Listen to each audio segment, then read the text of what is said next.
ಸತ್ಯವ ತಂದಿದ್ದೀರಾ? So ಒಂದು ನಿಮಿಷ ಪ್ರಾರ್ಥನೆ ಮಾಡಿ ನಾವು ಬೇಗ ವಾಕ್ಯಕ್ಕೆ ಹೋಗೋಣ. ಸಮಯಗಳು ಕಡಿಮೆ ಆಗ್ತಾ ಇದೆ. ನಡುವೆ ಸಂದೇಶಕ್ಕೆ ವಾಕ್ಯವು ನಮಗೆ ಬಹಳ ಪ್ರಾಮುಖ್ಯ. ಸೊ ಪ್ರಾರ್ಥನೆ ಮಾಡಿ. ಸ್ತೋತ್ರ ಕರ್ತನೆ, ಸ್ತೋತ್ರಪ್ಪ, ನಮ್ಮನ್ನು ಅಧಿಕವಾಗಿ ಪ್ರೀತಿ ಮಾಡಿ ಈ ದಿವಸ ಕರ್ತನೆ ಒಂದು ವಾಗ್ದಾನದೊಂದಿಗೆ ನಮ್ಮನ್ನು ಕರ್ತನೆ ಈ ಒಂದು ವಿಶೇಷವಾದ ಭಾಗದಲ್ಲಿ ನೀವು ನಮ್ಮ ನಡೆಸ್ಕೊಡ್ಬೇಕೆಂದು ಪ್ರಾರ್ಥಿಸುವೆ ರಚ. ನಾವು ವಾಕ್ಯಕ್ಕಾಗಿ ಬದುಕುವಂತೆ ವಾಕ್ಯಕ್ಕಾಗಿ ಕರ್ತನೆ ಅನೇಕರೊಂದಿಗೆ ನಾವು ಕರ್ತನೆ ನಿಮ್ಮ ನಾಮನ ಮೈ ಪ್ರಸ್ತುತಿ ಕೃಪೆ ಮಾಡಿಕೊಡಬೇಕೆಂದು ಯೇಸುವಿನ ನಾಮದಲ್ಲಿ ಪ್ರಾರ್ಥಿಸ್ತೇನೆ. ಆಮೆನ್. Hallelujah, hallelujah, hallelujah. ಪ್ರತಿ ತಿಂಗಳು ವಾಗ್ದಾನ ಕೊಡುವಂತೆ ಈ ತಿಂಗಳು ಕೂಡ ಒಂದು ವಾಗ್ದಾನ ಕೊಟ್ಟಿದ್ದಾರೆ. ಈ ವಾಗ್ದಾನ ನಾವು ಕೇಳಿದ ತಕ್ಷಣ ನಮಗೆಲ್ಲ ಅನಿಸೋದು ಇದು ಯಾವಾಗಲೂ ನಾವು ಕೇಳಿರುವಂಥ ಮಾತು, ಇದನ್ನು ಅನೇಕರಿಗೆ ನಾವು ಹೇಳಿದಂಥ ಮಾತು, ಕ್ರೈಸ್ತರು ಅಂತ ಹೇಳಿದ ತಕ್ಷಣ ಈ ಮಾತು ನಮಗೆ ಖಂಡಿತವಾಗಿ ನೆನಪಿಗೆ ಬರುವಂಥದ್ದು. ದೇವರು ಇದನ್ನು ಕೊಟ್ಟು ನಮ್ಗೆ ಏನು ತಿಳಿಯಬೇಕು ಅಂತ ಅಂದ್ಕೊಂಡಿದ್ದಾರೆ ಅದನ್ನು ನಾವು ಅರ್ಥಕೊಳ್ಬೇಕಲ್ವಾ. ಸೊ ಅದನ್ನೇ ಈ ತಿಂಗಳು ನಾನು ಈ ವಾಗ್ದಾನ ಕೊಟ್ಟಾಗ ನಾನು ದೇವ್ರ ಹತ್ರ ಕೇಳಿದ್ದು ಇದೇ ಮಾತನೇ. ಈ ವಾಕ್ಯ ಗೊತ್ತಿಲ್ಲದಿರುವಂಥ ಕ್ರೈಸ್ತರು ಯಾರಿದ್ದಾರೆಪ್ಪ? ಪ್ರತಿಯೊಂದು ಆಟ ಮೇಲೆ ಕೂಡ ಬರ್ಕೊಂಡಿರ್ತಾರೆ. ಇವಾಗ ಈ ನಡುವೆ ಆಟ ಮೇಲೆ ಕೂಡ ಹಿಂದ್ಗಡೆ ಈ ಮಾತನ್ನು ಬರೆಸ್ತಾರೆ ಪ್ರತಿಯೊಬ್ಬ ಕ್ರೈಸ್ತರು. ಏನಕ್ಕೆ? ಕ್ರೈಸ್ತರು ಅಲ್ಲದೇ ಇರೋರು ಕೂಡ, ನಿಮ್ಗೆಲ್ರಿಗೂ ಗೊತ್ತು, ಸದ್ಗುರು ಅವರು ಕೂಡ ಈ ವಾಕ್ಯದ ಬಗ್ಗೆ ಮಾತನಾಡಿದ್ದಾರೆ. ಆಯ್ತಾ? ತುಂಬ ಸಾಧುಗಳು ಮಾತಾಡಿದ್ದಾರೆ, ತುಂಬ ಋಷಿಗಳು ಮಾತಾಡಿದ್ದಾರೆ, ದೊಡ್ಡ ದೊಡ್ಡ ವ್ಯಕ್ತಿಗಳು ಮಾತಾಡಿದ್ದಾರೆ, ರಾಜಕೀಯ ವ್ಯಕ್ತಿಗಳೆಲ್ಲ ಇದನ್ನು ಮಾತಾಡ್ತಾರೆ.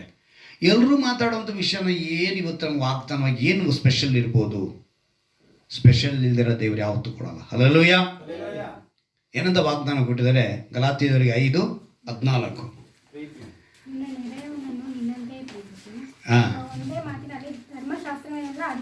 ಏನು ಅಡಕವಾಗಿದೆ? ಇದನ್ನ KJ ಬೈಬಲ್ ನೀವು ನೋಡಿದ್ರೆ ನ್ಯಾಯ ಪ್ರಮಾಣ ಅಂತ ಬರೆಯಲ್ಪಟ್ಟಿದೆ.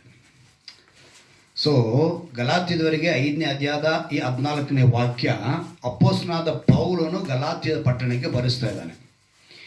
ಇದೇ ವಾಕ್ಯವನ್ನು ನಾವು ಸುವಾರ್ತೆಗಳಲ್ಲಿ ಗಮನಿಸಬಹುದು. 3 ಸುವಾರ್ತೆಗಳಲ್ಲೂ ಕೂಡ ಮತ್ತಾಯ, ಮಾರ್ಕ, ಲೂಕನಲ್ಲಿ ಇದೇ ಮಾತುಗಳನ್ನ ನಾವು ಗಮನಿಸ್ಬೋದು. ಈ ಮಾತನ್ನು ಅವ್ರು ಹೇಳೋದಕ್ಕೆ ಮುಂಚೆ ನಿನ್ನ ದೇವರಾದ ಕರ್ತನನ್ನು ಪೂರ್ಣ ಹೃದಯದಿಂದಲೂ, ಪೂರ್ಣ ಪ್ರೀತಿಯಿಂದಲೂ, ಪೂರ್ಣ ಶಕ್ತಿಯಿಂದಲೂ, ಪೂರ್ಣ ಬಲದಿಂದಲೂ ಏನು ಮಾಡಬೇಕು? ಅವ್ರನ್ನ ಪ್ರೀತಿಸಬೇಕು ಅಂತ ಕೇಳಿಬಿಟ್ಟು 2ನೇ ಆಜ್ಞೆ ಇದೆ. ಆದರೆ ಕೊನೆಗೆ ಹೇಳ್ತಾರೆ ಇಡೀ ಧರ್ಮಶಾಸ್ತ್ರ ನೆರವೇರೋಕ್ಕೆ ಇದೊಂದು ಮಾತು ಸಾಕು ಅಂತಾರೆ. ಸೊ ಇದು ನಮ್ಗೆಲ್ರಿಗೂ ಗೊತ್ತಿರೋ ವಿಷಯ. ಗೊತ್ತಿರೋ ವಿಷಯದಲ್ಲಿ ಇವತ್ತು ಏನು ನಮ್ಗೆ ತಿಳಿಸ್ತಾರೆ ಅಂತ ಹೇಳಿದ್ರೆ, ಶತ್ರುವಿನ ಕುತಂತ್ರ ಅಲ್ಲೇ ಇರೋದು ನೋಡಿ. ಅವನ ಪ್ಲಾನ್ ಅಲ್ಲೇ ಇದೆ. ಎಲ್ಲಿ? ಆ ವಾಕ್ಯದೊಳಗೆ ಇಟ್ಟಿದ್ದಾನೆ. ಏನು ಮಾಡಿದ್ದಾನೆ ಅಂತ ಹೇಳಿದ್ರೆ, ಅವನ ಕುತಂತ್ರ ಹೇಗಿದೆ ಅಂತ ಹೇಳಿದ್ರೆ, ಪ್ರತಿಯೊಬ್ಬರು ಅಂತ ಹೇಳ್ತೀನಿ ನಾನು, ಇಲ್ಲಿ ಲಿಂಗ ಭೇದವಿಲ್ಲ, ಸ್ತ್ರೀ ಅಂತ ಇಲ್ಲ, ಪುರುಷರು ಅಂತ ಇಲ್ಲ, ಎಲ್ರಿಗೂ ಒಂದೇ ಮಾತು ಏನಂತ ಹೇಳ್ತಾನೆ, ಶಾರೀರಿಕವಾಗಿಯೂ ಆತ್ಮಿಕವಾಗಿಯೂ ನೀವು ಏನಂತೆ ಶಾರೀರಿಕವಾಗಿಯೂ ಆತ್ಮಿಕವಾಗಿಯೂ ನಿಮ್ಮನ್ನು ನೀವೇ ಪ್ರೀತಿಸ್ತಾ ಇಲ್ಲ ನೋಡಿ. ಇಂದು ಶತ್ರುವಿನ ಕುತಂತ್ರ ಏನಿದೆ, ಪ್ರತಿಯೊಬ್ಬರಲ್ಲೂ ಕೂಡ ಅಂದರೆ ಮೊದಲನೇದಾಗಿ ನನ್ನನ್ನು ನಾನು ಪ್ರೀತಿ ಮಾಡಬೇಕು. ಅದಕ್ಕೇನ ಮಾತು ಹೇಳ್ತಾರೆ? ನಿನ್ನನ್ನು ಹೇಗೆ ಹೇಳ್ತಾರೆ ಅವರು? ನಿನ್ನ ನೆರೆಯವನನ್ನ ನಿನ್ನಂತೆ ಅಲ್ವಾ?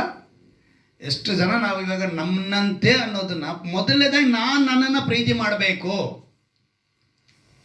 ನಾನು ಪ್ರೀತಿ ಮಾಡಿದರೆ ಇನ್ನೊಬ್ಬರನ್ನ ಪ್ರೀತಿಗೆ ತೋರಿಸ್ತೀನಿ. ನಾನೇ ಇವತ್ತು ಅಸಡ್ಡೆ. ಯಾವ ರೀತಿ ಅಂದರೆ ನಾವು ಹೆಂಗೆಲ್ಲ ಬಿದ್ದೋಗಿದ್ದೀವಿ ಅಂತ ಹೇಳಿದ್ರೆ, ನಾನಾ ವಿಧವಾದ ದುರಾಭ್ಯಾಸಗಳಿಂದ. ಇವತ್ತು ಪ್ರಪಂಚ ನಡೀತಾ ಇರುವಂಥ ಬಿಸ್ನೆಸ್ಸು, ಲಾಭ, ಒಂದು ದೇಶ ನಡೆಯೋದಕ್ಕೆ, ಒಂದು ದೇಶದಲ್ಲಿ ಆರ್ಥಿಕತೆ ಬೆಳೆಯೋದಕ್ಕೆ ಎಲ್ಲ ದುರಾಭ್ಯಾಸಗಳು ಇದ್ದರೆ ಮಾತ್ರನೇ ಆ ದೇಶ ಚೆನ್ನಾಗಿರೋದು ಅಂತ ಮಟ್ಟಿಗೆ ಬಂದು ನಿಂತೈತೆ ಇವತ್ತು ದೇಶ. ಪ್ರತಿ ದೇಶದವರು ಇವತ್ತು ಮಾತು ಏನು? ನಿನ್ನಂತೆ ಅಂತ ಹೇಳಿದ ಮೇಲೆ ಆ ಪದನ ಹೊಡಿಬೇಕು ಅಂದ್ಕೊಂಡ ಆ ಶತ್ರು. ಯಾವುದನ್ನ? ಆ ಪದನ ಹೊಡಿಬೇಕು. ನಿನ್ನಂತೆ ಅಂದರೆ ಮೊದಲನೇದಾಗಿ ಇವನೇ ಏನು ಮಾಡಬಾರ್ದು? ಅವನ ಶರೀರನ ಪ್ರೀತಿ ಮಾಡಬಾರ್ದು. ಪ್ರೀತಿ ಮಾಡೋನು ಮದ್ಯಪಾನ ಹಾನಿಕರವಾಗಿದೆ ಅಂತ ಬಾಟಲ್ ಹಾಕಿದ್ರು ತಗೊಂಡು ಬಂದು ಮನೆಗೆ ಇಟ್ಕೊಂಡು ಕುಡಿತಾರ ಅಲ್ವಾ? ಧೂಮಪಾನ ಅಲ್ವಾ? ಎಲ್ಲ ಪಬ್ಬುಗಳಲ್ಲೂ ಬಾರುಗಳಲ್ಲೂ ಏನು ಮಾಡ್ತಾನ? ರಿಂಗ ರೋಸ ಹಾಡು ಕೇಳಿದೀವಿ ಅಲ್ವಾ? ಮಕ್ಕಳೆಲ್ಲ ಹೇಳ್ತಾರಲ್ವ ರಿಂಗ ರಾಸ. ಆದರೆ ಅವರು ಎಲ್ಲ ಅಲ್ಲಿ ಹೇಳ್ತಾರೆ, ನಾವು ರಿಂಗ್ ಆಗಿಬಿಡ್ತಾ ಇದೀವಿ ನೋಡ್ರಿ ಅಂತಾರೆ. ಅವರೇನು ಹೇಳ್ತಿದ್ದಾರೆ? ನಾವು ನಿಮ್ಮ ಮಕ್ಕಳಲ್ಲಿ ರಿಂಗ ರಿಂಗ ರೋಸ ಆಡ್ತೀರಾ, ಆದರೆ ನಾವು ರಿಂಗ ರಿಂಗ ಬಿಡ್ತೀವಿ ಇಲ್ಲಿ. ಒಂದು ಕಾಲದಲ್ಲಿ ಯಾಕಂದ್ರೆ ನಾನು ಧೂಮಪಾನ ಮಾಡಿರೋನು ಇಲ್ಲ ಅಂತ ಹೇಳಿಲ್ಲ, ಇವತ್ತು ಬದಲಾಗಿದ್ದೀನಿ. ದೇವರು ನಿಮಗೆಲ್ಲ ಇನ್ನು ಅನೇಕರು, ಈಗ ಈ ವಾಕ್ಯ ಕೇಳೋರು ಸುಮಾರು ಜನ ಇದ್ದಾರೆ. ಇವಾಗ ನಮ್ಮ ವಾಕ್ಯ ಕೇಳೋರು ಬಹಳ ಜನ ಬಂದಿದ್ದಾರೆ. ಅಂಥವ್ರಿಗೆಲ್ಲ ಇದು ಪ್ರಯೋಜನ ಆಗಬೇಕು. ಒಂದು ವೇಳೆ ಯಾರ ಇದ್ರ ಬಗ್ಗೆ ಇನ್ನು ಬಿದ್ದೋಗಿರೋರು ಇದ್ರೂ ಕೂಡ ಏನಾಗಬೇಕು? ಬರಬೇಕು. ಒಂದು ಕಟ್ಟೆಯಲ್ಲಿ 30 ಬಿಡಿ ಬರೋದು ಅಂದ್ಕೊಳ್ತೀನಿ ಮೊದಲಲ್ಲ, ಆದರೆ ಇವಾಗ 10 ಬಿಡಿ ಬಂದ್ಬಿಟ್ಟೈತಂತೆ. 12 ಬಿಡಿ ಅಂತೆ ನೋಡಿ. ಸಿಗರೇಟ್ಗಳು ಅದೆಲ್ಲ ಪ್ಯಾಕೆಟ್ ಇದೆ ಬಿಡಿ, ಏನಕ್ಕೆ ಅವೆಲ್ಲ ಲೆಕ್ಕಾಚಾರನ ಇನ್ನಿಟ್ಟಂದರೆ ಹೇಳಿದ್ನ ಇವನು ಎಲ್ಲಿ ಶಾರೀರಿಕವಾಗಿ ಇವನೇನು ಮಾಡ್ತಾನೆ ಅದು ದೇವ್ರಿಗೆ ವಿರೋಧದ್ದು ಅಲ್ವಾ? ಈಗ 2 ಎಟ್ ಬಿತ್ತ, ಶಾರೀರಿಕವಾಗೂ ಎಟ್ ಬಿತ್ತು, ಆತ್ಮಿಕವಾಗೂ ಎಟ್ ಬಿತ್ತು. ಯಾರನ್ನ ಆತ್ಮಿಕವಾಗಿರೋರು ನಾನು ಒಂದು ದಿವಸಕ್ಕೆ ಒಂದೇ ಹೊಡಿತೀನಿ ಅಂದರೆ ಒಪ್ಕೊತೀವ ನಾವು? ಒಂದು ದಿವಸಕ್ಕೆ ನಾನು ಬರೀ 30 ಮಾತ್ರ ಕುಡಿತೀನಿ ಅಂದರೆ ಒಪ್ಕೊತೀವ ನಾವು? ಆತ್ಮಿಕತೆ ಅಂತ ಹೇಳಿದಾಗ ಅದು ಇರಬಾರ್ದು ಅಂತಲೇ ಹೇಳ್ತೀವಿ. ಶಾರೀರಿಕವಾಗಿ ಅಂತ ಹೇಳಿದ್ರೆ ನಿನ್ನ ದೇಹ ನೀನು ಪ್ರೀತಿಸ್ತಿಲ್ಲ. ಶತ್ರು ಪ್ಲಾನಿಂಗ್ ನೋಡಿದೆ ಹೆಂಗಿದೆ, ನಿನ್ನಂತೆ ಅಂತ ಹೇಳ್ತೀಯಾ, ಅದನ್ನೇ ಬಿಡಲ್ಲ. ನೀನು ಮೊದಲು ನಿನ್ನನ್ನು ಏನು ಮಾಡ್ಕೋಬೇಡ, ಪ್ರೀತಿಸ್ಕೋಬೇಡ. ನನಗೆ ನನ್ನ ಮೇಲೆ ಪ್ರೀತಿ ಇದ್ದರೆ ನನ್ನ ದೇಹನ ನಾನು ಏನು ಮಾಡ್ಕೊತಾ ಇಲ್ಲ, ಹಾಳು ಮಾಡ್ಕೊತಾ ಇರಲಿಲ್ಲ. ಊಟದ ವಿಷಯ ತೆಗೆದುಕೊಳ್ಳಿ, ಮಂಜು ಕೋಪಿಸ್ಕೋಬಾರ್ದು. ನಾನು ಡೈರೆಕ್ಟಾಗಿ ಹೇಳಿ, ಇವತ್ತಿಗೆ ಯಾವತ್ತು ನೆನೆಸ್ಕೊಂಡಿದ್ದೀರಾ ನಾನು ಸ್ವಲ್ಪ ಊಟ ವಿಷಯದಲ್ಲಿ ಕೇರ್ ಆಗಿದ್ದರೆ ಸ್ವಲ್ಪ ಚೆನ್ನಾಗಿರ್ತಿದೆ ಅಂತ ಅಂದ್ಕೊಂಡಿದ್ದೀರಾ ಇಲ್ವಾ? ಯೌವನ ಪ್ರಾಯದಲ್ಲಿ ನಾನು ಸ್ವಲ್ಪ ಕೇರ್ ಆಗಿದ್ದರೆ, ಯಾಕಂತ ಹೇಳಿದ್ರೆ ಇವತ್ತು ಮನುಷ್ಯ ಊಟದ ವಿಷಯದಲ್ಲಿ ಕೂಡ ಒಂದು ಪದ್ಧತಿಯಾಗಿ ನಾನು ಹೀಗೆ ಹೋಗಬೇಕು, ಹೀಗಿದ್ರೆ ಇಂಗ್ಲೀಷ್ನಲ್ಲಿ ಒಂದು ಪದ ಇದೆ, ಹೆಲ್ತ್ ಈಸ್ ವೆಲ್ತ್. ವೆಲ್ತ್ ಅಂದ್ರೇನು? ಸಂಪತ್ತು, ಐಶ್ವರ್ಯ. ಆರೋಗ್ಯಕ್ಕಿಂತ ಮಿಗಿಲಾದ ಒಂದು ಐಶ್ವರ್ಯನೇ ಇಲ್ಲ ರೀ. ಹಲ್ಲೆಲೂಯಾ. ಯೇಸು ಕೊಡುವಂಥದ್ದು ಅಂಥದ್ದನ್ನೇ. ಇವತ್ತು ನಿನಗೆ ಐಶ್ವರ್ಯ ಯಾವುದು ಇರಬೇಕು ಅಂತ ಹೇಳಿದ್ರೆ, ಆರೋಗ್ಯ ಇತ್ತು ಅಂದರೆ ಎಲ್ಲ ಐಶ್ವರ್ಯ ನಿನ್ನ ಹತ್ರ ಇದ್ದಂಗೆ. ಕಂಪ್ನಿಯಲ್ಲಿ ನಿನ್ನೆ ಕೂಡ ನಾನು ಕಣ್ಣು ಟೆಸ್ಟ್ ಮಾಡಿದ್ರು, ಕಿವಿನೂ ಟೆಸ್ಟ್ ಮಾಡಿದ್ರು, ಎಲ್ಲ ಮಾಡಿಬಿಟ್ಟು 55 ವರ್ಷ ಆಗೋಯ್ತು ನೀನು ಏನೂ ಇಲ್ಲವಾ ಅಂತ ಕೇಳ್ತಾನೆ ಅವನು. ಈಗ ನಮ್ಮ ತಾಯಿಗೆ 73 ವರ್ಷ. ಡಾಕ್ಟ್ರು ನಮಗೆ ಫ್ಯಾಮಿಲಿ ಡಾಕ್ಟ್ರು ಅವರು, ಬೆನಕ ಡಾಕ್ಟ್ರು, ಅವರು ಏನೂ ಇಲ್ಲ, ನಾರ್ಮಲ್ಲು, ಚೆನ್ನಾಗಿದ್ದಾರೆ, ಮುಗಿದೋಯ್ತು. ಅವ್ರಿಗೇನು ಸ್ವಲ್ಪ ಕೈ ನಡುಕ ಇದೆ, ಕಣ್ಣು ಸ್ವಲ್ಪ ಮಂಜು ಅಂದರೆ ಸರಿಯಾಗಿ ದೃಷ್ಟಿ ಕಾಣಲ್ಲ. ಸೊ ಅದಕ್ಕೆ ಟ್ರೀಟ್ಮೆಂಟ್ ತೆಗಿಬೇಕು ಅವರು. ನಾ ಹೇಳಕ್ಕೆ ಬಂದರೆ ಅವ್ರಿಗೆ ಬಿ ಪಿನೂ ಇಲ್ಲ, ಶುಗರ್ನೂ ಇಲ್ಲ. ಆರೋಗ್ಯ ಅನ್ನೋದೇ ನಮಗೊಂದು ಐಶ್ವರ್ಯ ಅಲ್ವಾ? ಇದನ್ನ ಏನು ಮಾಡ್ತಾನೆ, ಇಂದು ಅನೇಕರು ಪರಿಶುದ್ಧವೆಂಬ ನಾಟಕ ಮಾಡಿಕೊಂಡು ಬದುಕ್ತಾ ಇದ್ದಾರಂತೆ. ಲೂಕನು ಬರೋ ಸ್ವಾರ್ಥಿಯಲ್ಲಿ ಒಂದು ಮಾತು ಬರೆಯಲ್ಪಡ್ತಾ ಇದೆ ನೋಡಿ, ಓದೋದು ಬೇಡ, ನಾನು ನಿಮಗೆ ಅದನ್ನ ಅಂಶಗಳನ್ನ ಹಂಗೆ ಹೇಳ್ಕೊಂಡು ಹೋಗ್ತೀನಿ. 20ನೇ ಅಧ್ಯಾಯದಲ್ಲಿ ಆ ಮಾತುಗಳು ಬರೆಯಲ್ಪಟ್ಟಿದೆ.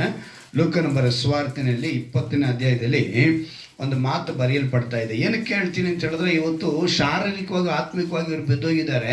ಹೇಗೆ ಬಿದ್ದೋಗಿದ್ದಾರೆ ಅನ್ನೋದಕ್ಕೆ ಕೆಲವರು ಈ ಸದ್ದುಕಾಯರು, ಪರಿಸಾಯರು ಕುರಿತು ಅಲ್ಲಿ ಬರೆಯಲ್ಪಡ್ತಾ ಇದೆ. ಅವ್ರು ಏನು ಮಾಡ್ತಾರೆ ಅಂದರೆ, ಈ ಸದ್ದುಕಾಯರು ಅಂದರೆ ಮೊದಲನೇ ಅರ್ಥ ಮಾಡ್ಕೊಳ್ಳಿ, ಪುನರುತ್ಥಾನವಿಲ್ಲವೆಂದು ಹೇಳ್ತಾರೆ. ಯಾರು? ಈ ಸದ್ದುಕಾಯರು. ಈ ಸದ್ದುಕಾಯರು ಏನು ಹೇಳ್ತಾರೆ? ಪುನರುತ್ಥಾನದೇ ಇಲ್ಲ. ಆದರೆ ಪರಿಸಾಯರು ಏನು ಹೇಳ್ತಾರೆ? ಅದು ಇದೆ ಅಂತ ಹೇಳ್ತಾರೆ. ಪರಿಸಾಯರು ಏನು ಹೇಳ್ತಾರೆ? ಪುನರುತ್ಥಾನ ಇದೆ ಅಂತ ಹೇಳ್ತಾರೆ. ಸೊ ಈ ಸದ್ದುಕಾಯರು, ಪರಿಸಾಯರು ಇವರೇ ಧರ್ಮಶಾಸ್ತ್ರಗಳನ್ನು ಪಾಲನೆ ಮಾಡ್ತಾ ಇದ್ದವರು, ಇಸ್ರಾಯೇಲರಾಗಿದ್ದರು.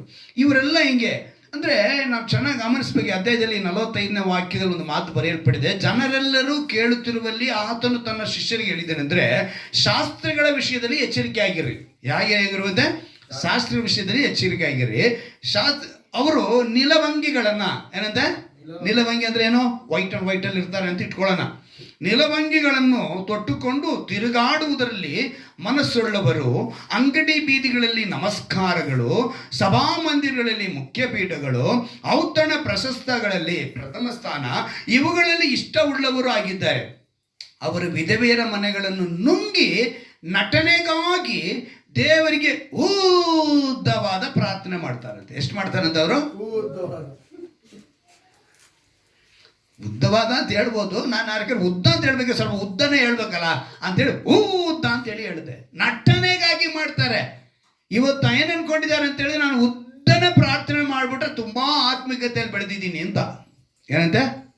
ತುಂಬ ದೇವರ ಮಾತು ನಿನ್ನಂತೆಯೇ ನಿನ್ನ ನೆರೆಯವನ್ನ ಪ್ರೀತಿಸು ಅಂತ ಹೇಳುವಾಗ ಇಲ್ಲಿ ಯಾರನ್ನು ನುಂಗ್ತಾ ಇದ್ದಾರೆ ಅಂತ ಅವರು ವಿಧಿಯವರನ್ನ ಬಡವ್ರನ್ನ ನುಂಗ್ತಾ ಇದ್ದಾರೆ. ನೀನು ನಿನ್ನನ್ನು ಪ್ರೀತಿಸೋರಾಗಿದ್ರೆ ನೀನು ಅವ್ರನ್ನ ನುಂಗ್ತಾ ಇರಲಿಲ್ಲ. ಧರ್ಮಶಾಸ್ತ್ರವೆಲ್ಲ ಅದರಲ್ಲಿ ಅಡಕವಾಗಿದೆ, ನ್ಯಾಯ ಪ್ರಮಾಣವೆಲ್ಲ ಅದರಲ್ಲಿ ಅಡಕವಾಗಿದೆ ಅಂತ ಹೇಳ್ತಾರೆ. ಧರ್ಮಶಾಸ್ತ್ರ ಅನ್ನೋದು ನಾವು ಮಾಡೋ ತಪ್ಪನ್ನ ತೋರಿಸುವಂಥದ್ದು. ಅದಕ್ಕೆ ಸತ್ಯವೇದ ಹೇಳುತ್ತೆ ಧರ್ಮಶಾಸ್ತ್ರವು ಪಾಪದ ಅರುಹನ್ನು ಹುಟ್ಟಿಸುತ್ತದೆ ಅಂತೇಳಿ ಹೇಳಲ್ಪಡ್ತಾ ಇದೆ. ನೀವು ರೋಮಾಪುರದವರಲ್ಲಿ 3ನೇ ಅಧ್ಯಾಯದಲ್ಲಿ ನೀವು ನೋಡಿದ್ರೆ ಪೂರ್ತಿ ಅಧ್ಯಾಯ ಓದಬೇಕು ನೀವು. ಅದರಲ್ಲಿ ಬರೆಯಲ್ಪಟ್ಟಿದೆ ಧರ್ಮಶಾಸ್ತ್ರ ಏನು ಮಾಡುತ್ತೆ ಅಂತ ಹೇಳಿದ್ರೆ ನಿನಗೆ ಪಾಪದ ಅರುಹು, ಈ ತಪ್ಪು ಕಣಯ್ಯ, ಇದು ಅಪರಾಧ ಕಣಯ್ಯ, ಇದು ಅಕ್ರಮ ಕಣಯ್ಯ ಅಂತ ಹೇಳುತ್ತದೆ. ಯಾವುದು? ಧರ್ಮಶಾಸ್ತ್ರ. ಆದರೆ ಅದರಿಂದ ನಿನಗೆ ಪರಿಹಾರ ಸಿಗ್ತಾ ಇಲ್ಲ. ದೇವರು ಹೇಳಿದ್ರು ಆ ಧರ್ಮಶಾಸ್ತ್ರವನ್ನು ನಾನು ನೆರವೇರಿಸೋದಕ್ಕೆ ಬಂದೆನು ಅಂತೇಳಿ ಯೇಸು ಕ್ರಿಸ್ತನ ಹೇಳ್ತಾರೆ. 2025ನೇ ವಾಗ್ದಾನದಲ್ಲಿ ನಮ್ಗೆಲ್ಲರಿಗೂ ಚೆನ್ನಾಗಿ ದೇವರು ಒಂದು ಮಾತು ಕೊಟ್ರೆ ಏನಂತ, ದೀನನನ್ನ ಧೂಳಿನಿಂದ ಎತ್ತಿ. ಯಾಕೆ ಅಂತ ಹೇಳಿದ್ರೆ ಇವತ್ತು ಅದರಲ್ಲಿ ತಾನೆ, ಅದಕ್ಕೆ ಅವರು ಆರಂಭದಲ್ಲಿ ಅವ್ರು ಹೇಳಿದ್ದು ಆತ್ಮಿಕತೆಯಲ್ಲಿ ಬಿದ್ದು ಹೋಗ್ತಾ ಇದ್ದಾರೆ, ಶಾರೀರಿಕವಾಗಿ ಬಿದ್ದು ಹೋಗ್ತಾ ಇದ್ದಾರೆ, ದರಿದ್ರತನವೆಂಬ ಶಾಪ ಅವ್ರನ್ನ ಅಂಟಿಕೊಳ್ತಾ ಇದೆ, ಇದರಿಂದ ಅವ್ರನ್ನ ಎದ್ದಿಸ್ಬೇಕು ಅಂತೇಳಿ ಅವ್ರು ಮಾಡಿದ್ರು. ಅವಾಗ ಫೆಬ್ರವರಿ ತಿಂಗಳಲ್ಲಿ ಅಂದರೆ 4 ವಾರ ಒಳ್ಳೆ ಅಂಶಗಳನ್ನ ಕೊಟ್ಟರು ನಮಗೆ. ಜನವರಿ ತಿಂಗಳಲ್ಲ ಒಳ್ಳೆ ಅಂಶ, ನಿಂತಿದ್ದೇನೆ ಎಂದು ನೆನೆಸುವನು ಬೀಳದಂತೆ ಎಚ್ಚರಿಕೆ ಆಗಿರಲಿ ಅಂತ ಹೇಳಿದ್ರು. ಆ ರೀತಿ ಎಚ್ಚರಿಕೆ ಕೊಟ್ಟು ವಿಶ್ವಾಸ ಅಂದರೆ ಯಾರು ಅಂತ ಹೇಳಿದ್ರು. ಅಂದರೆ ವ್ಯಾಧಿ ಪೀಡಿತನು ಅಂದರೆ ಏನು ಅರ್ಥ ದೇವರು ತಿಳಿಸು. ಕೊನೆಯದಾಗಿ 4ನೇ ವಾರ ಹೇಳಿದ್ರು ನೋಡಿ, ಗುಲಾಮರಾಗಿರಿ ದೇವರ ವಾಕ್ಯಕ್ಕೆ. ಒಳ್ಳೆ ಅಂಶಗಳನ್ನು ನಡೆಸಿ ಈ 2ನೇ ತಿಂಗಳಲ್ಲಿ 1ನೇ ವಾರ ಹೇಳ್ತಾರೆ ನಿನ್ನಂತೆಯೇ, ನಿನ್ನ ನೆರೆಯವನನ್ನ ನಿನ್ನಂತೆಯೇ ಪ್ರೀತಿಸು. ಎಲ್ಲ ಇಡೀ ಬೈಬಲ್ ಫುಲ್ ಫಿನಿಶ್ ಮಾಡ್ದಂಗೆ ಆಯಿತು. ಇಂಗ್ಲೀಷ್ನಲ್ಲಿ ತುಂಬ ಚೆನ್ನಾಗಿದೆ ಆ ಪದ. ನೀವು ಫುಲ್ಫಿಲ್ ಮಾಡ್ತೀರ ಅಂತೇಳಿ ಬರೆಯಲ್ಪಟ್ಟಿದೆ ಇಂಗ್ಲೀಷ್ನಲ್ಲಿ. ಆ ಪದ ತುಂಬ ಚೆನ್ನಾಗಿರುತ್ತೆ. ಅಂದರೆ ನಾವಿವತ್ತು ಈ ವಾಗ್ದಾನ ಕೇಳಕ್ಕೆ ನನ್ನನ್ನು ನಾನೇ ಪ್ರೀತಿಸ್ತಾ ಇಲ್ಲ, ನನ್ನ ಶರೀರನ ನಾನು ಆತ್ಮಿಕವಾಗಿ ಎಂಬುದಕ್ಕೆ ನಾನು ಗ್ರಹಿಸ್ತಾ ಇಲ್ಲ. ಒಂದು ವಾಕ್ಯನ ಓದಿಸ್ತೀನಿ ಕೇಳಿ, ಗಮನ ಇಟ್ಟು ಕೇಳೋಣ. ಯಾಕೋಬನ ಬರೆದ ಪತ್ರಿಕೆಯಲ್ಲಿ 23ನೇ ವಾಕ್ಯವನ್ನು ನಿಮಗೆ ಮುಂದೆ ಇಡ್ತೀನಿ ನೋಡಿ. ಯಾಕೋಬನ ಬರೆದ ಪತ್ರಿಕೆ 23ನೇ ವಾಕ್ಯ. ಯಾವನಾದರೂ ವಾಕ್ಯವನ್ನು ಕೇಳುವವನಾದರೂ ಅದರ ಪ್ರಕಾರ ನಡೆಯದಿದ್ದರೆ ಅವನು ಕನ್ನಡಿಯಲ್ಲಿ ತನ್ನ ಹುಟ್ಟು ಮುಖವನ್ನು ನೋಡಿದ ಮನುಷ್ಯನಂತಿರುವನು. ಹೇಗಿದ್ದಾನೆ ಅಂತವನು? ತನ್ನ ಹುಟ್ಟು ಮುಖವನ್ನು ಕನ್ನಡಿಯಲ್ಲಿ ನೋಡಿದಂತಿರುವನೆ. ಯಾರು ಅಂತ ಹೇಳಿದ್ರೆ ವಾಕ್ಯ ಕೇಳಿ ಅದರ ಪ್ರಕಾರ ನಡೆಯದಿದ್ರೆ. ನಿಮ್ಮ ಮೇಲ್ಗಡೆ ಗಮನಿಸಿ, ನನ್ನ ಪ್ರಿಯ ಸಹೋದರರೇ ನೀವು ಬಲ್ಲವರು ಏನಂತ ಹೇಳ್ತಿದ್ದಾನೆ. ಅಪ್ಪ ನೀವು ತುಂಬ ಚೆನ್ನಾಗಿ ಎಲ್ಲ ವಿಷಯ ತಿಳ್ಕೊಂಡಿದ್ದೀರಪ್ಪ ನೀವು ಅಂತ ಹೇಳ್ತಾನೆ. ಆದರೆ ಪ್ರತಿಯೊಬ್ಬನು ಕಿವಿಗೊಡುವುದರಲ್ಲಿ ತೀವ್ರವಾಗಿಯೂ ಮಾತಾಡುವುದರಲ್ಲಿ ನಿಧಾನವಾಗಿ. ತೀವ್ರವಾಗಿ ಅಂದ್ರೇನು? ನಮಗೆ ಬೇರೆಯವ್ರ ವಿಷಯ ಕೇಳಬೇಕು ಅಂದರೆ ತೀವ್ರವಾಗಿ ಕಿವಿ ಕೊಡ್ತೀವಿ. ನಮಗೆ ಸತ್ಯವೇದನ ಕೇಳಬೇಕು ಇರಲಿ ಬಿಡು ಅಂತ ಅಸಡ್ಡೆಯಾಗಿರ್ತೀವಿ. ಆದರೆ ಇನ್ನೊಂದು ಕುಟುಂಬದ ವಿಷಯ ಬಗ್ಗೆ, ಇನ್ನೊಬ್ಬರ ವಿಷಯದ ಬಗ್ಗೆ, ನಿನಗೆ ಗೊತ್ತೇ ಇಲ್ವಾ, ಅಯ್ಯೋ ಮೊನ್ನೆ ತಾನೇ ನೋಡಿದೆ ಅವ್ರ ಬಗ್ಗೆ, ಅವ್ರ ಬಂಡವಾಳ ನಮಗೆಲ್ಲ ಗೊತ್ತಾಯ್ತು, ಈ ವಿಷಯ, ಇದಕ್ಕೆ ತೀವ್ರತೆ ನಮಗಿರುತ್ತೆ. ಆದರೆ ನಮಗೆ ತೀವ್ರತೆ ಯಾವುದಕ್ಕಿರಲ್ಲಂತೆ? ದೇವರ ವಾಕ್ಯದ ಮೇಲೆ ಮಾತಾಡುವುದರಲ್ಲಿ. ಏನಂತೆ? ಮಾತಾಡುವುದರಲ್ಲಿ ನಿಧಾನವಾಗಿ ಅಂತೇಳಿ ಬರೆಯಲ್ಪಟ್ಟೆ. ಹಂಗೇನು? ಈಗ ನಾನು ಮಂಜು ಅನ್ನೋ ಪದನ ಮಂಜು ಅಂತನಾ ನಿಧಾನ ಅಂದರೆ? ಮಾತಿನ ಮೇಲೆ ನಿಗಾ ಇರಬೇಕು. ನಿನ್ನ ಮಾತಿನ ಮೇಲೆ ನೀನು ಏನು ಮಾತಾಡ್ತೀಯ ಅದಕ್ಕೆ ಅರ್ಥ ಗೊತ್ತಿರಬೇಕು. ಇನ್ನೊಬ್ರು ನೋವಾಗುತ್ತಾ, ಅವ್ರಿಗೆ ಸಂತೋಷ ಆಗುತ್ತಾ, ಇದನ್ನ ನೀನು ನೋಡಬೇಕು. ಅದು ನಿಧಾನ ಅಂತ ಹೇಳ್ತಾರೆ. ಆ ನಿಧಾನವಾಗಿ ಮನುಷ್ಯನ ಕೋಪವು ಏನಂತೆ? ಮನುಷ್ಯನ ಕೋಪವು ದೇವರಿಗೆ ಮೆಚ್ಚುಗೆಯಾಗಿರುವ ನೀತಿಗೆ ಅನುಕೂಲವಾಗುವುದಿಲ್ಲ. ನಿನ್ನ ಕೋಪ ದೇವರ ನೀತಿ ಮುಂದೆ ಅದು ಅನುಕೂಲವಾದ ಪರಿಸ್ಥಿತಿನ ಉಂಟು ಮಾಡಲ್ಲ. ನೆಕ್ಸ್ಟ್ ನಾವು ತಿಳ್ಕೋಬೇಕು. ಆದ ಕಾರಣ ಎಲ್ಲ ನೀಚತನ ಅಂತ ಹೇಳಿ ಮುಗಿಸ್ಬಿಟ್ರು ದೇವರು. ಯಾವ್ಯಾವ ಇದೆಯೋ ಲೋಕದಲ್ಲಿ ನೀಚತನ, ಎಲ್ಲ ನೀಚತನವನ್ನ, ಎಲ್ಲ ದುಷ್ಟತನವನ್ನ ತೆಗೆದುಹಾಕಿ ಮನಸ್ಸಿನೊಳಗೆ ಬೇರೂರಿರುವ ವಾಕ್ಯಕ್ಕೆ ನಮ್ರತೆಯಿಂದ ಎಡೆಗೊಡಿರಿ.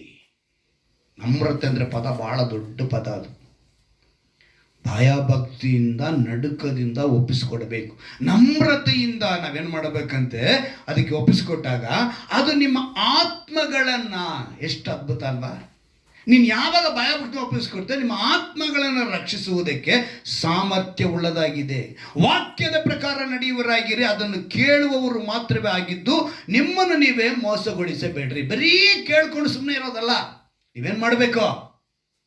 ಅದನ್ನ ನಡೆಸಬೇಕು, ನಡೆಯೋರಾಗಿರ್ಬೇಕು. ಆಗ ಹೇಳ್ತಾರೆ, ಯಾವನಾದರೂ ವಾಕ್ಯ ಕೇಳಿದ್ರು ಅದರ ಪ್ರಕಾರ ನಡೆಯಿದ್ರೆ ಅವನ ಕನ್ನಡಿಯಲ್ಲಿ ತನ್ನ ಹುಟ್ಟು ಮುಖವನ್ನು ನೋಡಿಕೊಂಡನು. ಸೊ ವಾಕ್ಯ ಅನ್ನೋದು ಬಹಳ.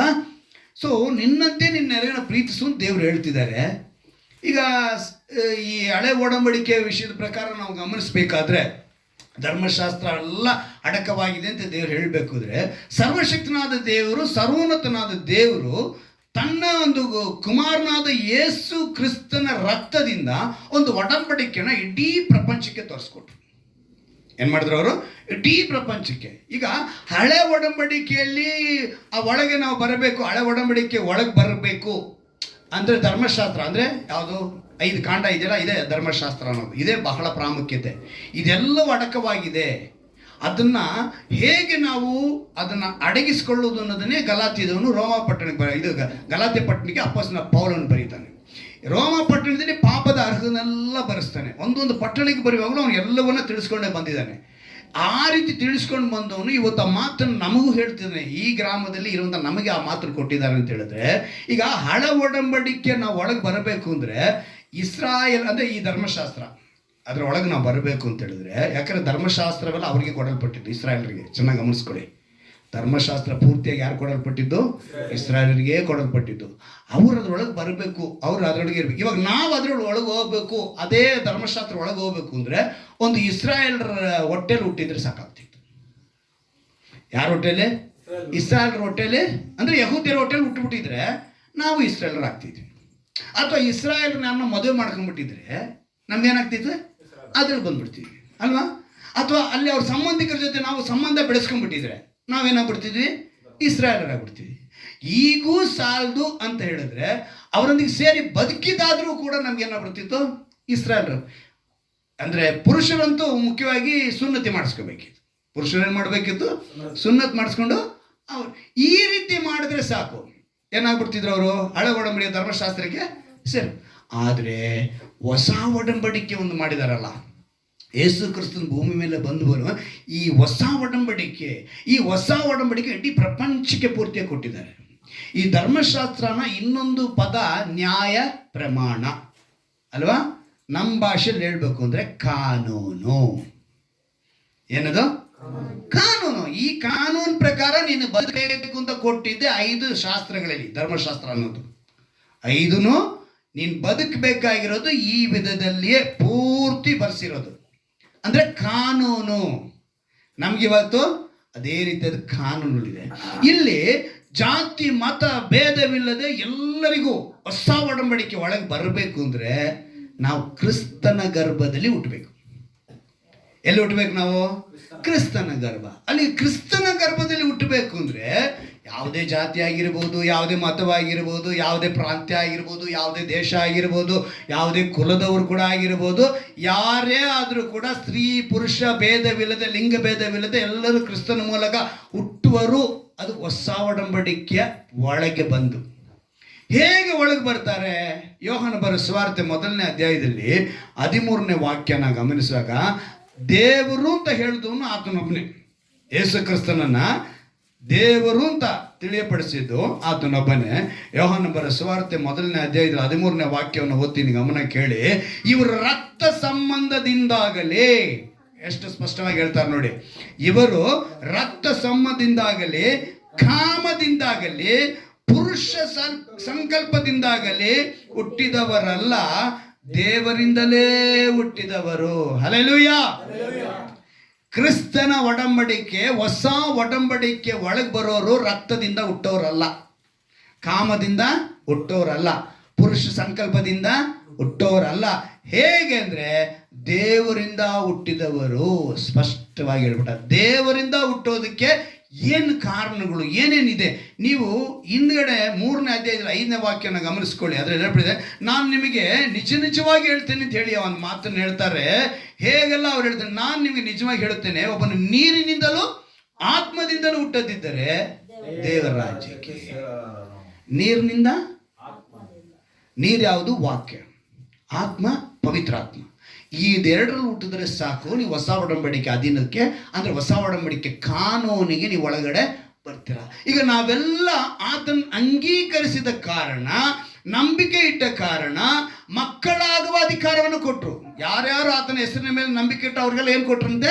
ಮಕ್ಕಳಾಗುವ ಅಧಿಕಾರ ಕೊಟ್ಟರು. ಯೋಹಾನ ಬರೆದ ಸುವಾರ್ತೆ 1ನೇ ಅಧ್ಯಾಯದ 14ನೇ ವಾಕ್ಯದಲ್ಲಿ 11ನೇ ವಾಕ್ಯದಲ್ಲಿ ನೀವು ಓದ್ಕೊಂಡ್ಬಂದ್ರೆ ಗೊತ್ತಾಗ್ಬಿಡುತ್ತೆ. ಈಗ ನಮ್ಗೆಲ್ರಿಗೂ ಒಂದು ಹೊಸ ಒಡಂಬಡಿಕೆಯನ್ನು ಕಾನೂನು ಜಾರಿಗೊಳಿಸಾಯಿತು. ಎಲ್ಲಿಗೆ? ನಮ್ಗೆಲ್ರಿಗೂ ಹೊಸ ಒಡಂಬಡಿಕೆ ಕಾನೂನು. ಜನವರಿ 26ನೇ ತಾರೀಕು ಭಾನುವಾರ. ಏನು ದಿವಸ ಅದು? ಗಣ ಅಂದ್ರೆ ಅರ್ಥ ಏನು? ಅದ್ರ ಅರ್ಥ ಸಂವಿಧಾನ ಅಂದ್ರೆ ಕಾನೂನು. ಕಾನೂನನ್ನ ಅವತ್ತು 1900 ಎಷ್ಟರಲ್ಲಿ? 50ರಲ್ಲಿ ಜಾರಿಗೆ ಗೊಳಿಸಿದ್ದು. 1950. ಸ್ವತಂತ್ರ ಬಂದಿದ್ದು